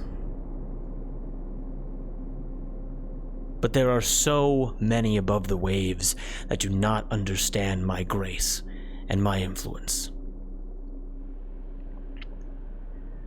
You have two options. You must pick a place on this map. Point to any city. Point to any location. And my will, through Mariana's will, the Tritons shall mobilize and shall command that space to fall under the rules of the old ways as they did 1,000 years ago.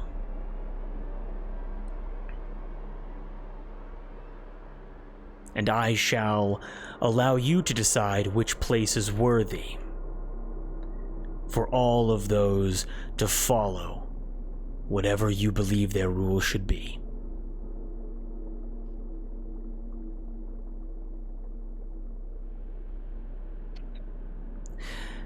To be more clear in my words, they shall follow me. And when their time comes to return to their origins, their souls shall be cast down into this embrace, the dark water you see around you. However, how they are ruled, if they are ruled with blood or compassion, that will be at your discretion. That is the first option. Or, if you do not want to will this rule upon an unfamiliar place, with the conquest most likely being violent, there can be a peaceful transition of this place here. And she points to the grip aisle.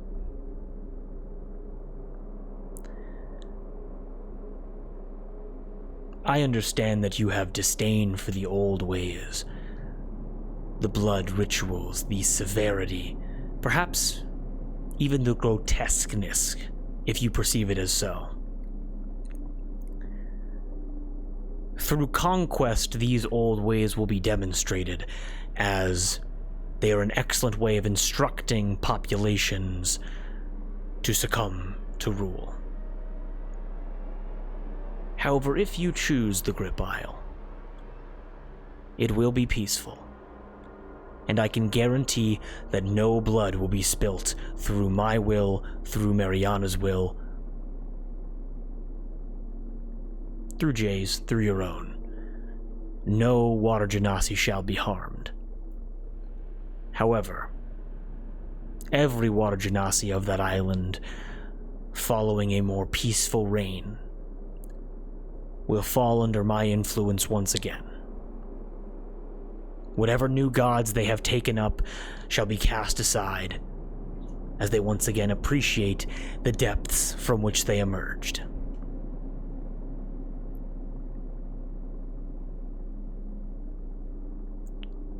Above table, am I being clear with what I'm asking? Yeah. Okay. Yeah. And also, by the way, I saw your eyebrow kind of like twitch. Have you made a decision of the personal part yet, or not yet? No. I have a couple of follow-up questions, if that's all right. Oh, yes, of course. Let me explain in-game. For the political side, if I choose a city on the map, there will be blood spilt? It will be an aggressive conquest, yes. There will be a mobilized troop of Tritons with the Trident reunited with yourself. The barrier shall be broken. You said yourself the city shall rise from the sea once again, once ready, but a contingent will be sent to the surface to begin an inquisition on the place of your request.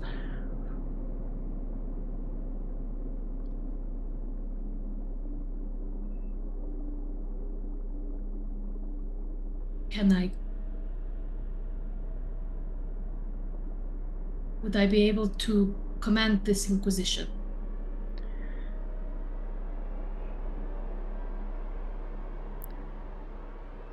I get the sense that if the answer to that was yes, it would be delayed. Sadly, the Inquisition would be immediate. Not delayed, more so the carrying out of the Inquisition, specifically.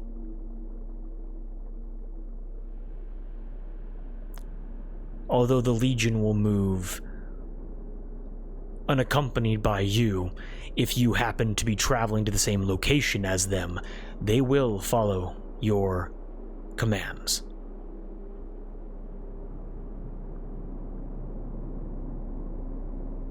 And you say the transition at the Grip Isle will be peaceful. Peaceful.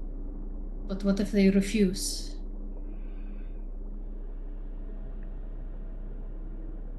It is my understanding that the broken trident was being kept within an old site of worship, as deep and as cold and as still as one could find within this island sanctuary. If they refuse the transition, then the tritons assigned there shall simply occupy this hollowed space. And if they are attacked, they shall fight. But I can guarantee that any bloodshed would not be the result of a direct command.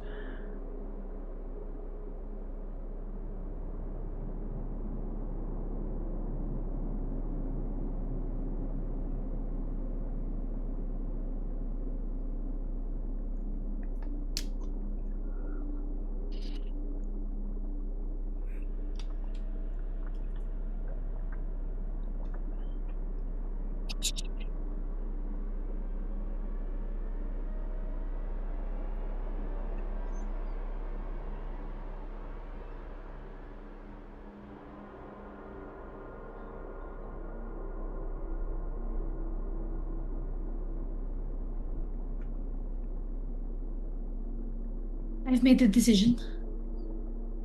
In what vein?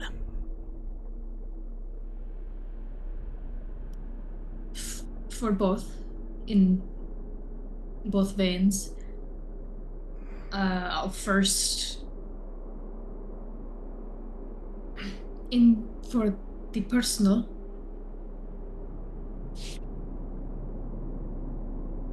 I wish for more gifts. Umberlee goes. She goes. So just to be clear about that, that's like the more. That's Yes. like the Yes. more frequently. Yes. Okay, got it. No. The more powerful. Oh, the more powerful. So you want more. So every time that a gift is called forward, you want two people to of give a them. gifts. Okay, Yes. understood. Makes sense. All right, Yes. no problem. As magic whips around, and you're able to feel tens of thousands of souls and the essence of the deep sea itself rush into the center of your chest as these souls enter and exit you, as you're able to feel an incalculable amount of power rush through you, as you will now receive more powerful gifts, receiving 2 D100 rolls every time you surge. Mm-hmm. Okay? Yep. Also, quick question: who are the people that bestow these gifts?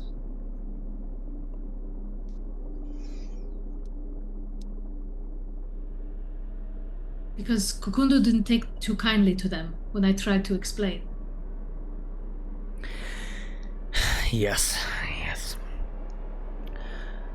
The history of Totonga. As you must understand, there is a Forge of Lore is ready with a party at 13. What is going on? What's going on, Forge of Lore? We're doing some misadventures. We're hanging out. Hope you guys had a great stream. Happy to see you guys around. Welcome, Yes. welcome in. Welcome to the table. Hello. Yeah, exactly. Oh yeah. Oh, and we got some new followers coming in. Much appreciated, guys. Always appreciate Oh, it. shucks. We are 7 miles underwater in Hydrate. the. Oh my god, we gotta hydrate. Hydrate. People are blowing their blanket tokens. My god. My God. Hope Saga's going well. Oh yeah, Hope Saga, cannot wait to catch up. I've been swamped, but I am going to do a massive just binge watch. Thank you, Ben. Always appreciate it. As Umberlee looks to you and goes, the history of Toltonga is one of separation. The Tritons that reside there, their most recent contact with the outside world was that which happened before the Great Dive, before the city descended, and those that were close to water were able to make it back to the city, and those that were on land became sea foam and sand.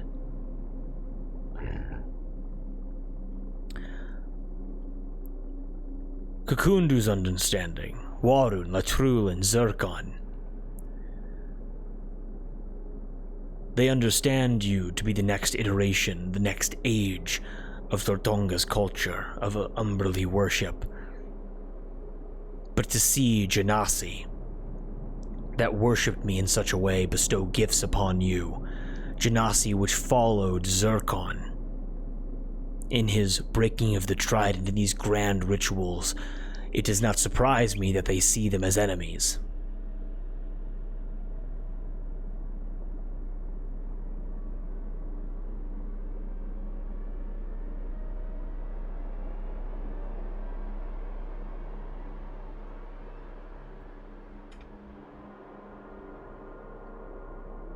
Because they were a part of Zircon's.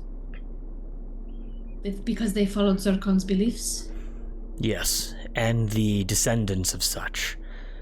Examples of those that were gifted life above the surface in what they would believe to be heresy. To then also evolve into creatures which experience and are attuned to both the sea and the land.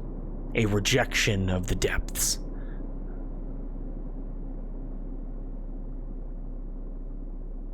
So those that bestow the gifts, they represent the depths?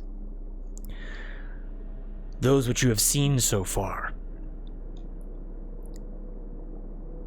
Elders, those which passed peacefully, Water Genasi, Umberlee worshippers before the Battle of Sailor's Pass, before the Remembrance Massacre. They were those who, even though they existed upon the surface, once they passed were called home to my depths. It is my understanding that you saw the mortuary within the carpal tunnels. I did. The practices survived. If not in the same flavor or genre, but their souls came to the same place.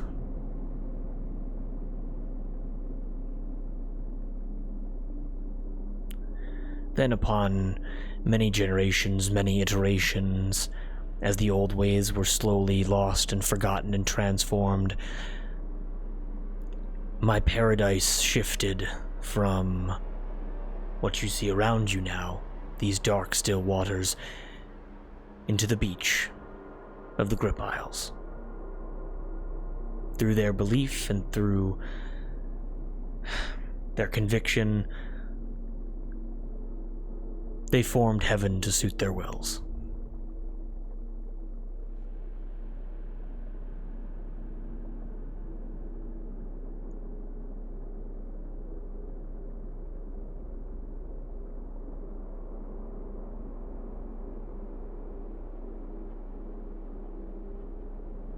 And that was where I met you? The child on the beach, yes. Wanting to show you that, regardless of reason, regardless of age, all those who perish are welcomed in my embrace, whether it is this newfound practice, newfound devotion, or within the ancient ways.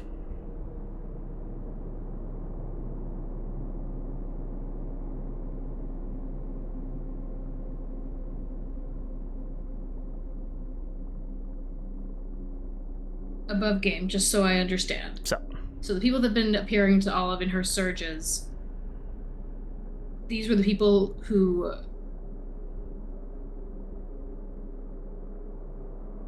I understand they're people who have passed that Yes. worshipped Umberlee. Yes. Regardless of whether their deaths were willing or unwilling. Yes. Peaceful or sacrificial. Okay. And there are also people who followed Zircon.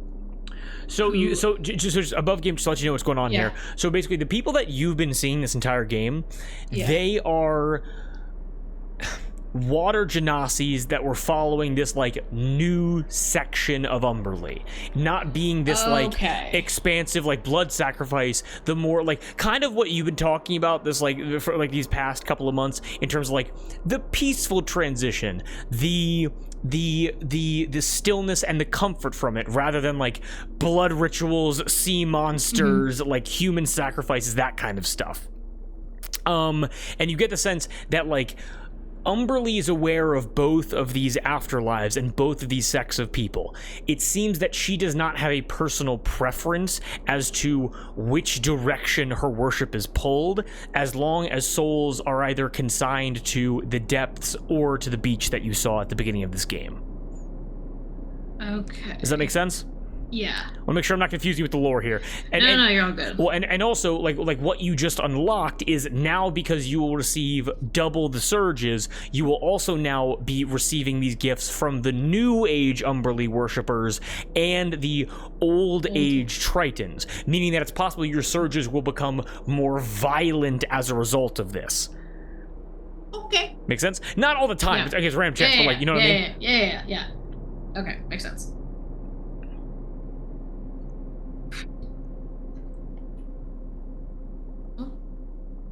There she goes. I slipped. Give me a second. That's okay. She grabs a trident and runs. She just puts up her hand and you can't go anywhere. You're not going to get anywhere by doing that, by the way. I can try. Don't go to sleep. Don't talk yourself out. Oh, yeah, there she goes. Okay. But for the political. Yes. I look at the map of the palm of the fist, and I point to the fist.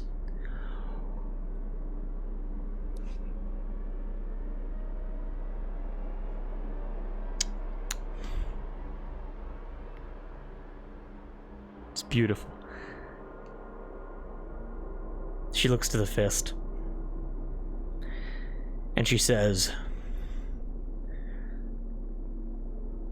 "Some may have looked upon Toltonga's practices and considered them barbaric. It seems that rituals that involve blood, suffering, sacrifice have become, within my knowledge from decades ago, even then, were outdated, out of practice, if you will. My understanding of the cruelty of the place which you point to, they should not have issue coming to terms with our rule."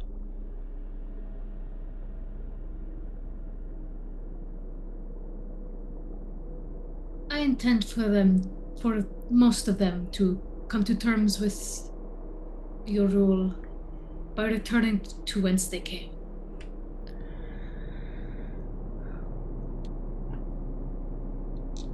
And will they be consigned to the beaches or to the depths? For them, to the depths.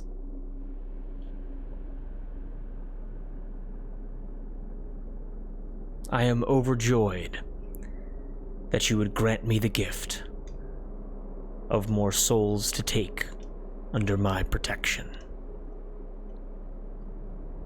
You will receive many souls along my journeys.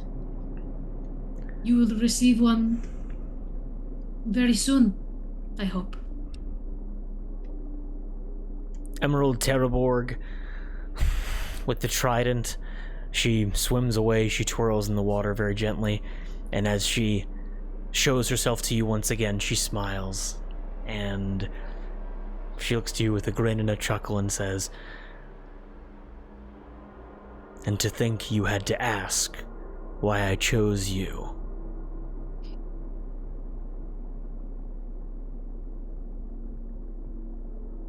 And one more thing. In addition to what I've given you, may I also give you a means of viewing the surface? Umberlee looks fascinated by that, as she looks to you and says, "However would you do that?"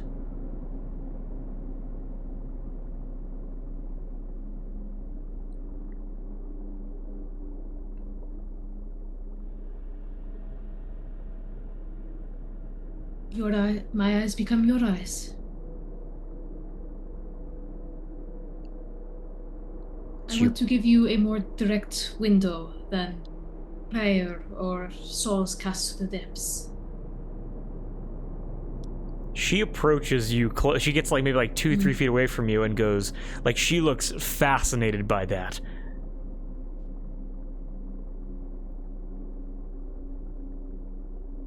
I wish for you to see the souls that I cast to the depths.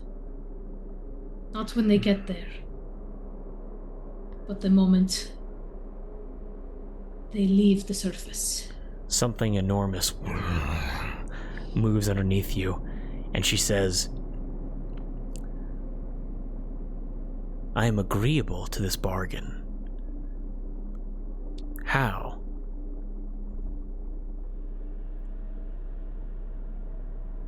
Perhaps our connection must deepen further.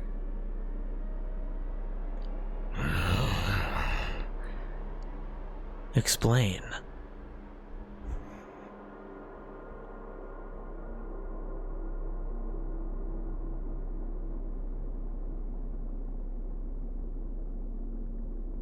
We are bargaining. Many bargains also deal with a contract. It would only make sense for us to sign this one as a means of recording.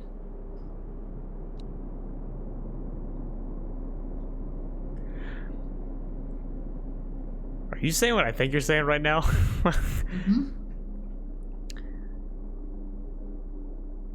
Give me an insight check.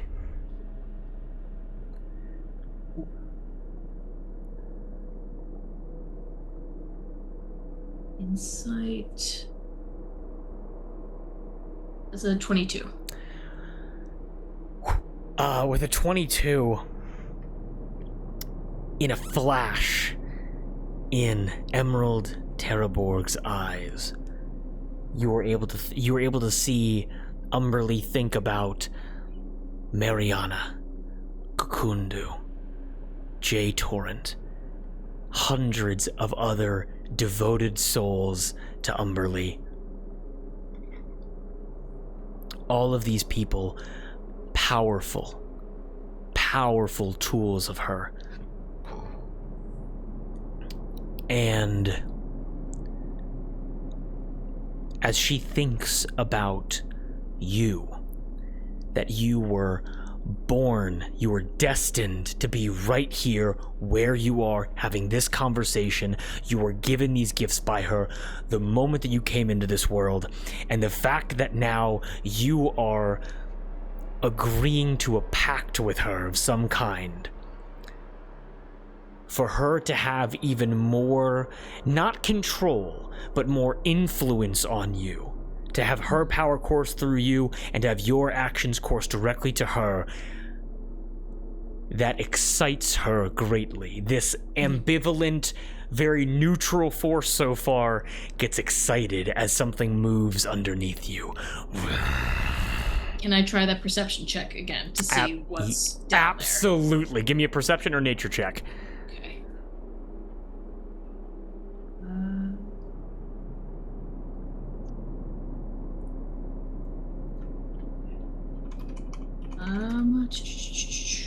I have an inspiration from, I think, last session, so I'm going to use I'll allow that and see if I get any better.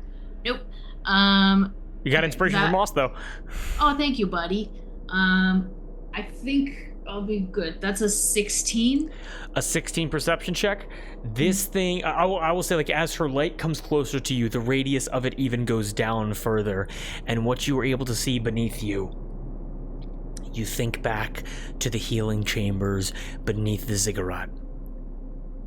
And you were able to remember when you were cursing the All-God Cleric, you were cursing his men, you were saying you were going to spill their blood into the sea, cast their souls to the depths, and that summoned forth Kukundu and his great power. And you remember those tentacles which wrapped around those pirates and raiders and crushed their heads, eyes emerging, brains spilling out, organs ruptured as their bodies and blood were pulled into the pool, pulled into the portal, and beneath you, you are able to see a tentacle slither that is 100 times larger. As the 16, give me a quick nature check or religion check.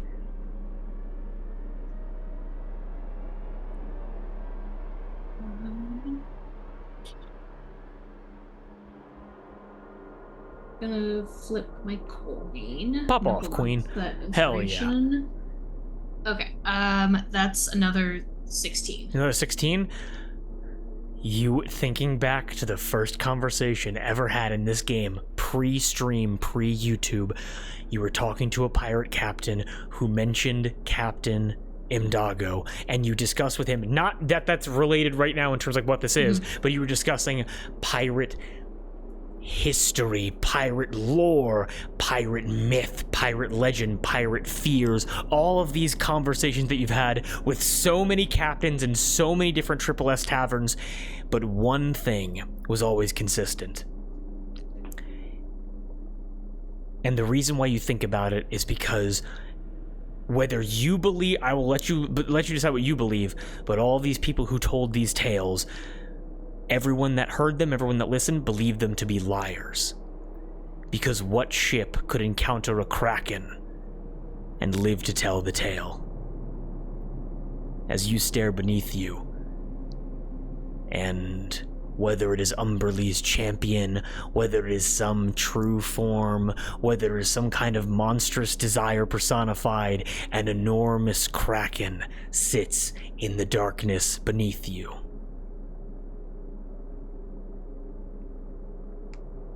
Okie-dokie.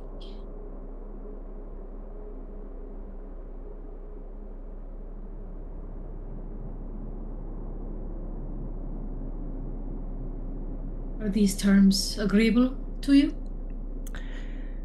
She lets the trident drop in her hand so that she is holding it by the base with the 3 prongs coming up. She takes the trident and with one of the razor sharp tips. Actually, no.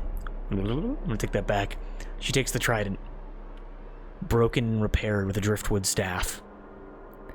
She takes the broken section of the trident, still spiky, metallic, being protected, and so it's not damaging the wielder whenever they have it. And she's able to take some of the wood and with a strong current indent it, press it in, as she takes a jagged metal section of the broken trident shaft and as she cuts her own hand. And as she grabs onto the trident, she stains it with her own blood. Not the entire staff, but the driftwood where one would most naturally hold it, the center of the trident, becomes a deep crimson red. As she takes her hand away, her wound heals itself, the sea itself mending it back together, as with her other hand, holds the trident out to you and opens her fingers. I give myself the same injury and clasp the trident in that same place with my hand. As you cut your hand on the jagged metal, as you place it upon the driftwood staff, for just a moment, your blood and the blood of a god mix. And you, in ways that we will figure out together, become a warlock of Umberlee.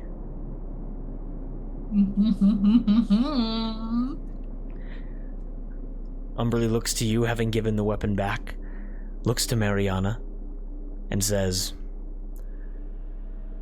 with that, some very agreeable bargains taking place. In fairness, time has passed since you descended. 30 minutes, 45 minutes. And I understand there was urgency to this meeting. Yes. Do you wish to return to the surface now? I do. There is someone waiting for me. And I promised I'd come back.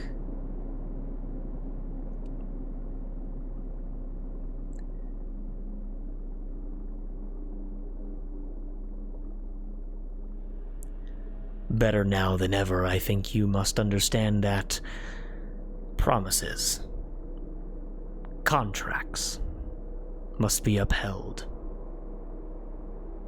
Who am I to keep her waiting?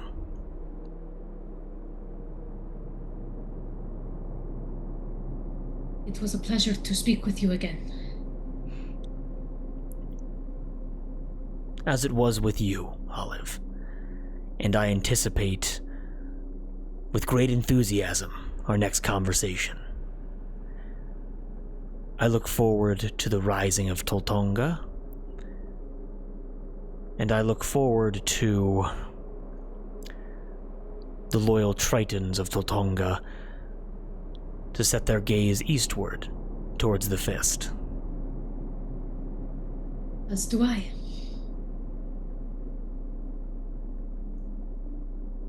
Simply swim upward, Olive, and you shall reach your friends once again. The light shall guide you. Thank you, Emerald. The pleasure was all mine. And you watch as Emerald Terraborg, not having the trident, the light now being given to you, swims backwards and disappears into the darkness of the waves.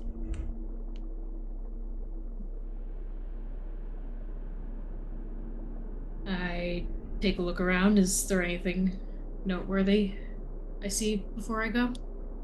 Mariana's right next to you, still in shock at what just transpired.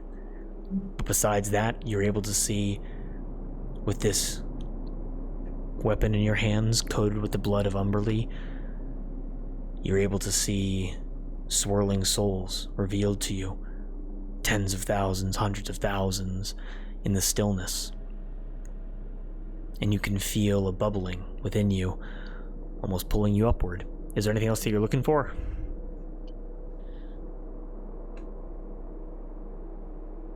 I'll turn to Mariana and say, follow me.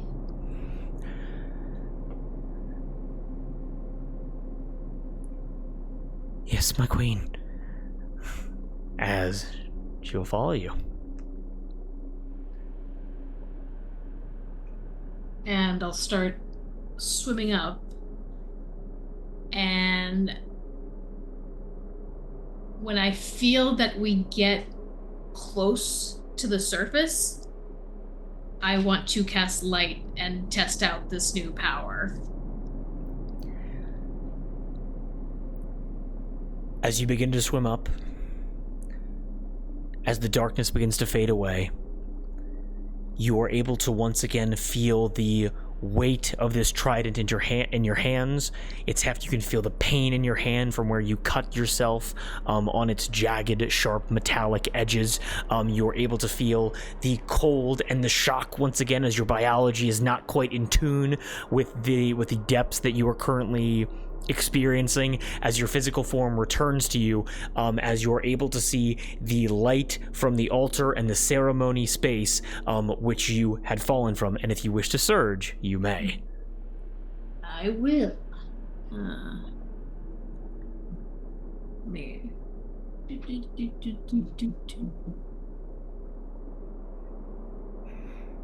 Okay.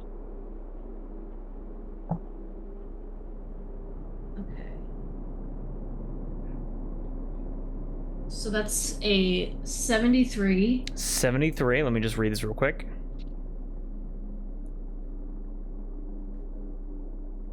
Okay, 73. And a 96. 96.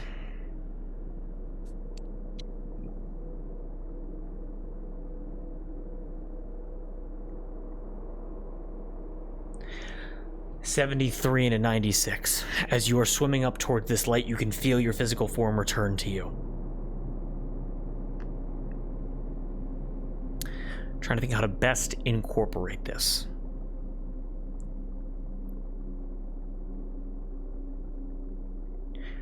As you are swimming up, you remember your movement towards the carpal tunnels. You remember how all of those spirits of the water began to grasp onto you and propel you forward. You're gonna need to write this down. Mm-hmm. You can feel that same sensation as thousands of souls gather around you, and all of these tritons that were cast to the depths, however many hundreds of years ago, maybe recently, begin to propel you upward, and you can feel that connection to the sea that you felt in the last poem in the fifth session. This, like, it's entering like into your eyes, into your blood. The sea you are one with it now, perhaps permanently. And with all of the power of these tritons being experienced at once, the next spell you cast within the hour, so we're going to say in the All God Cleric fight, will be one spell slot level above what you cast it at. So if you cast it at 3rd level, it will have 4th level effects, and so on and so forth. Make sense? Uh-huh. And following with that, as you begin to emerge, you are able to feel as it almost feels like it's not wrong, but as you just made this pact, you feel something move inside of you. A slithering of kinds. And you are able to hear in the back of your mind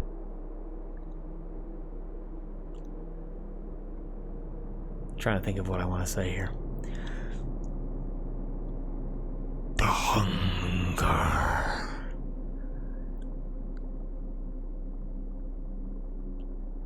The darkness. The endless pit which can never be filled. For I shall grasp with tentacles uncountable, shatter ships and consume them, wood and metal and flesh and all. As calling upon your new warlock class, you unlock a permanent ability to speak with the Kraken that you call your powers from.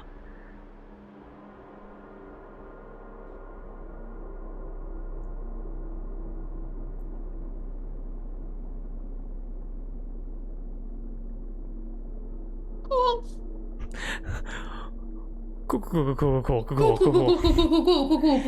And finally, and I wrote this down when it happened, as you emerge out of the depths, as the light shines down upon you,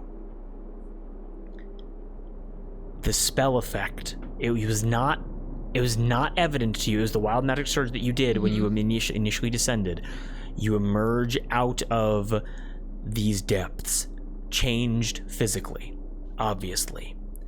You now have a scar across your neck that is not like Cowrie's because it has not healed.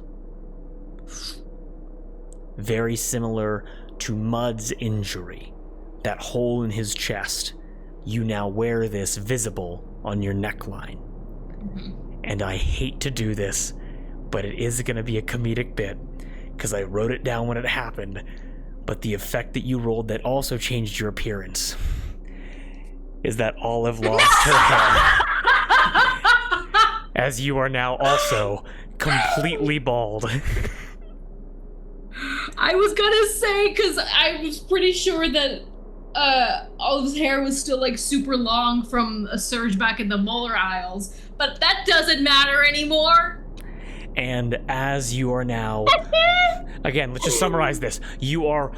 We're gonna go from the top down. You are Which bald. one did that? What was that? Which one was that? That was 54. 54 is the bald number. Send her bald ass to bald prison. Shave those eyebrows off. So let's just go from top to bottom. You are bald. You have your throat slit. It's not bleeding anymore, but it's also not healed. You have a permanent wound there that can only be healed with either necromancy or with significant celestial intervention. Going further down from there, you're wearing the same outfit as when you descended, and in your hand, you hold the broken trident of Umberlee, healed by a driftwood staff stained with her blood and your blood. And finally, you feel a slithering within your stomach and can hear the voice of a hungry kraken calling out to you as you are reunited with your crew on the altar with 15 minutes to spare. And that's where we're going to end tonight's session. Eek! Oh, Kate, Eek! You having a good time? So much fun! Let's go!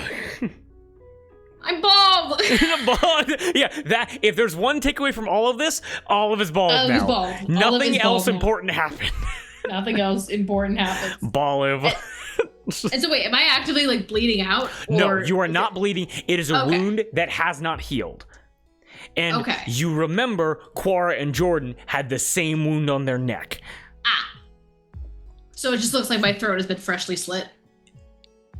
It essentially looks like you have been exsanguinated from your neck only. So you will bleed from other wounds, but you will not bleed from your neck wound. Okay, and this can only be healed by necromancy or celestial intervention. So weird. So okay. Well, first of all, do you have a fun time?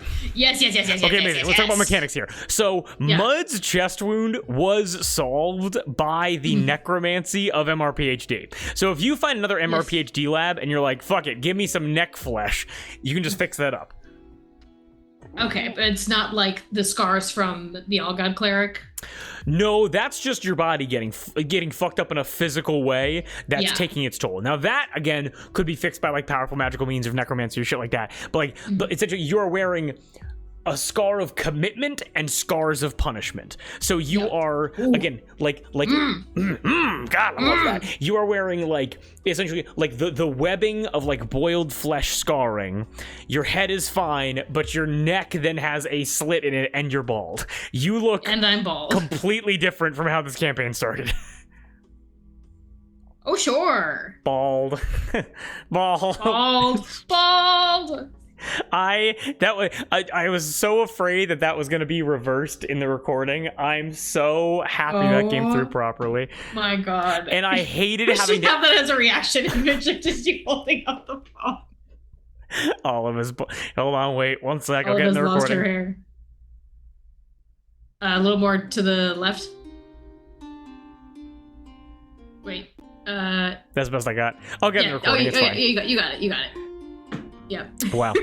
But yeah, a lot of lore was learned. If anything was confusing, you and I will confer to make sure it's all coming across clearly. Yeah. Because again, we are talking about, and that's the thing, you're doing a great job of taking notes about this, because we are talking about the same faith, multiple iterations, multiple different assignments of heaven, essentially. Yeah. You know what I mean? And then we're also talking about, like, the history of this place with people that share your name in multiple iterations that have different ideologies. It can get very confusing. Believe me when I say, when we get to the cowboy arc, it's not going to be this complicated, so... Well, there's gonna be Tritons there waiting for us. Yeah, so you guys are gonna be walking into a war, which is... Because it's gonna be because also you blew up their gold and silver mines, like, so they can't make, their economy is collapsing and now they're being invaded. So yeah, and I'm gonna say, hey, anyone that's holding the chains. This is gonna be a incredibly chaotic when we get to the fist, and I'm looking forward to it. But with that, is there anything else you want to chat about before we sign off?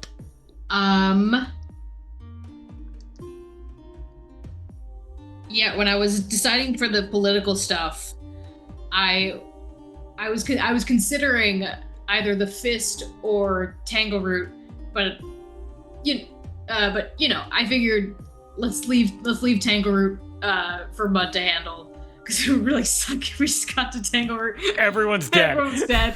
And everyone's dead. Well, yeah, that's why I asked him. I'm like, hey, so, like, are they gonna kill everybody? Or can I tell you who to kill? Well, that's the thing. What she said in response was, they're gonna get there first. Yeah. And they're gonna do whatever they think is okay. When you get there, you can directly command them. So when this is over, if you want to rush there right away and be like, hold on, but it is possible because, like, there are slavers, slaves, and then just, like, civilians. You get the sense that unless you get there quickly, they're just going to start killing everybody that resists them. Yeah. And also, because we didn't really get into it, do you think that the temples of the well that were built... Oh, yeah, by the way, those were built by Tritons. Yeah. Fun fact. It might have been already known. I can't remember. Do you think that was built with willing labor? Do you get the sense that this is a very, like, kind and support... Like, hey, here's a 401k. No, like, the Tritons clearly don't have a problem with bondage if it's of a religious sect. Does that make sense? Yeah, so... We'll get to it. Olive be like, don't worry, Mud, your arc doesn't have to happen. Don't worry. He gets the slash claw. Gets the slash claw, but I was gonna... But my... It's fixed. And also all the druids are dead too, so I guess... You're fixed now. So yeah. Well, so, we'll have to... Well, the city will be raised. They'll be like, hey, all you guys that are going out before you go out. Go get him, Tiger. Smack. So yeah. But yes, you and I have much to talk about outside of game. Yes, we do. But with that, is there anything else? Nope. Thank you so much, Drew. This was so much fun. You did so good. You're an amazing player, and I love you, and you rock, and I'm so glad that you are. DM, and I love you. And honestly, it takes a very, very experienced, wonderful role player to be able to do this for almost 3 fucking hours straight when it's just the two and when it's just us having a conversation. That's I could go for 4. Let's do it. Let's do it. Don't go to sleep. Don't go to sleep. Oh yeah. But with that, everybody that joined, everyone from Forge of Lore, thank you so much for showing up and showing the support. Moss, Darby, Gab, thank you all for coming by. I cannot wait to get into more Palm in the Fist. Come later in August or potentially in September. We'll see. Scheduling is going to get kind of packed, but get excited for super fun sessions coming up really soon. Much love, guys. Sleep and follow well. Forge of Lore. Follow Forge of Lore. Forge of Lore rocks. Thank you for the raid, Forge of Lore. Really appreciate it. Anyone that's watching, go check them out. Sage is the campaign. My brain. Saga. Sorry, my brain is breaking. Saga. New campaign just started a couple of months ago. You can still catch up. There is still time. Go now. Go. Panic. Go now. Laundry. Exactly. But everyone, much love. Have a wonderful evening. We'll be catching you guys again soon. And much love, guys. Thank you. Peace out. Good night.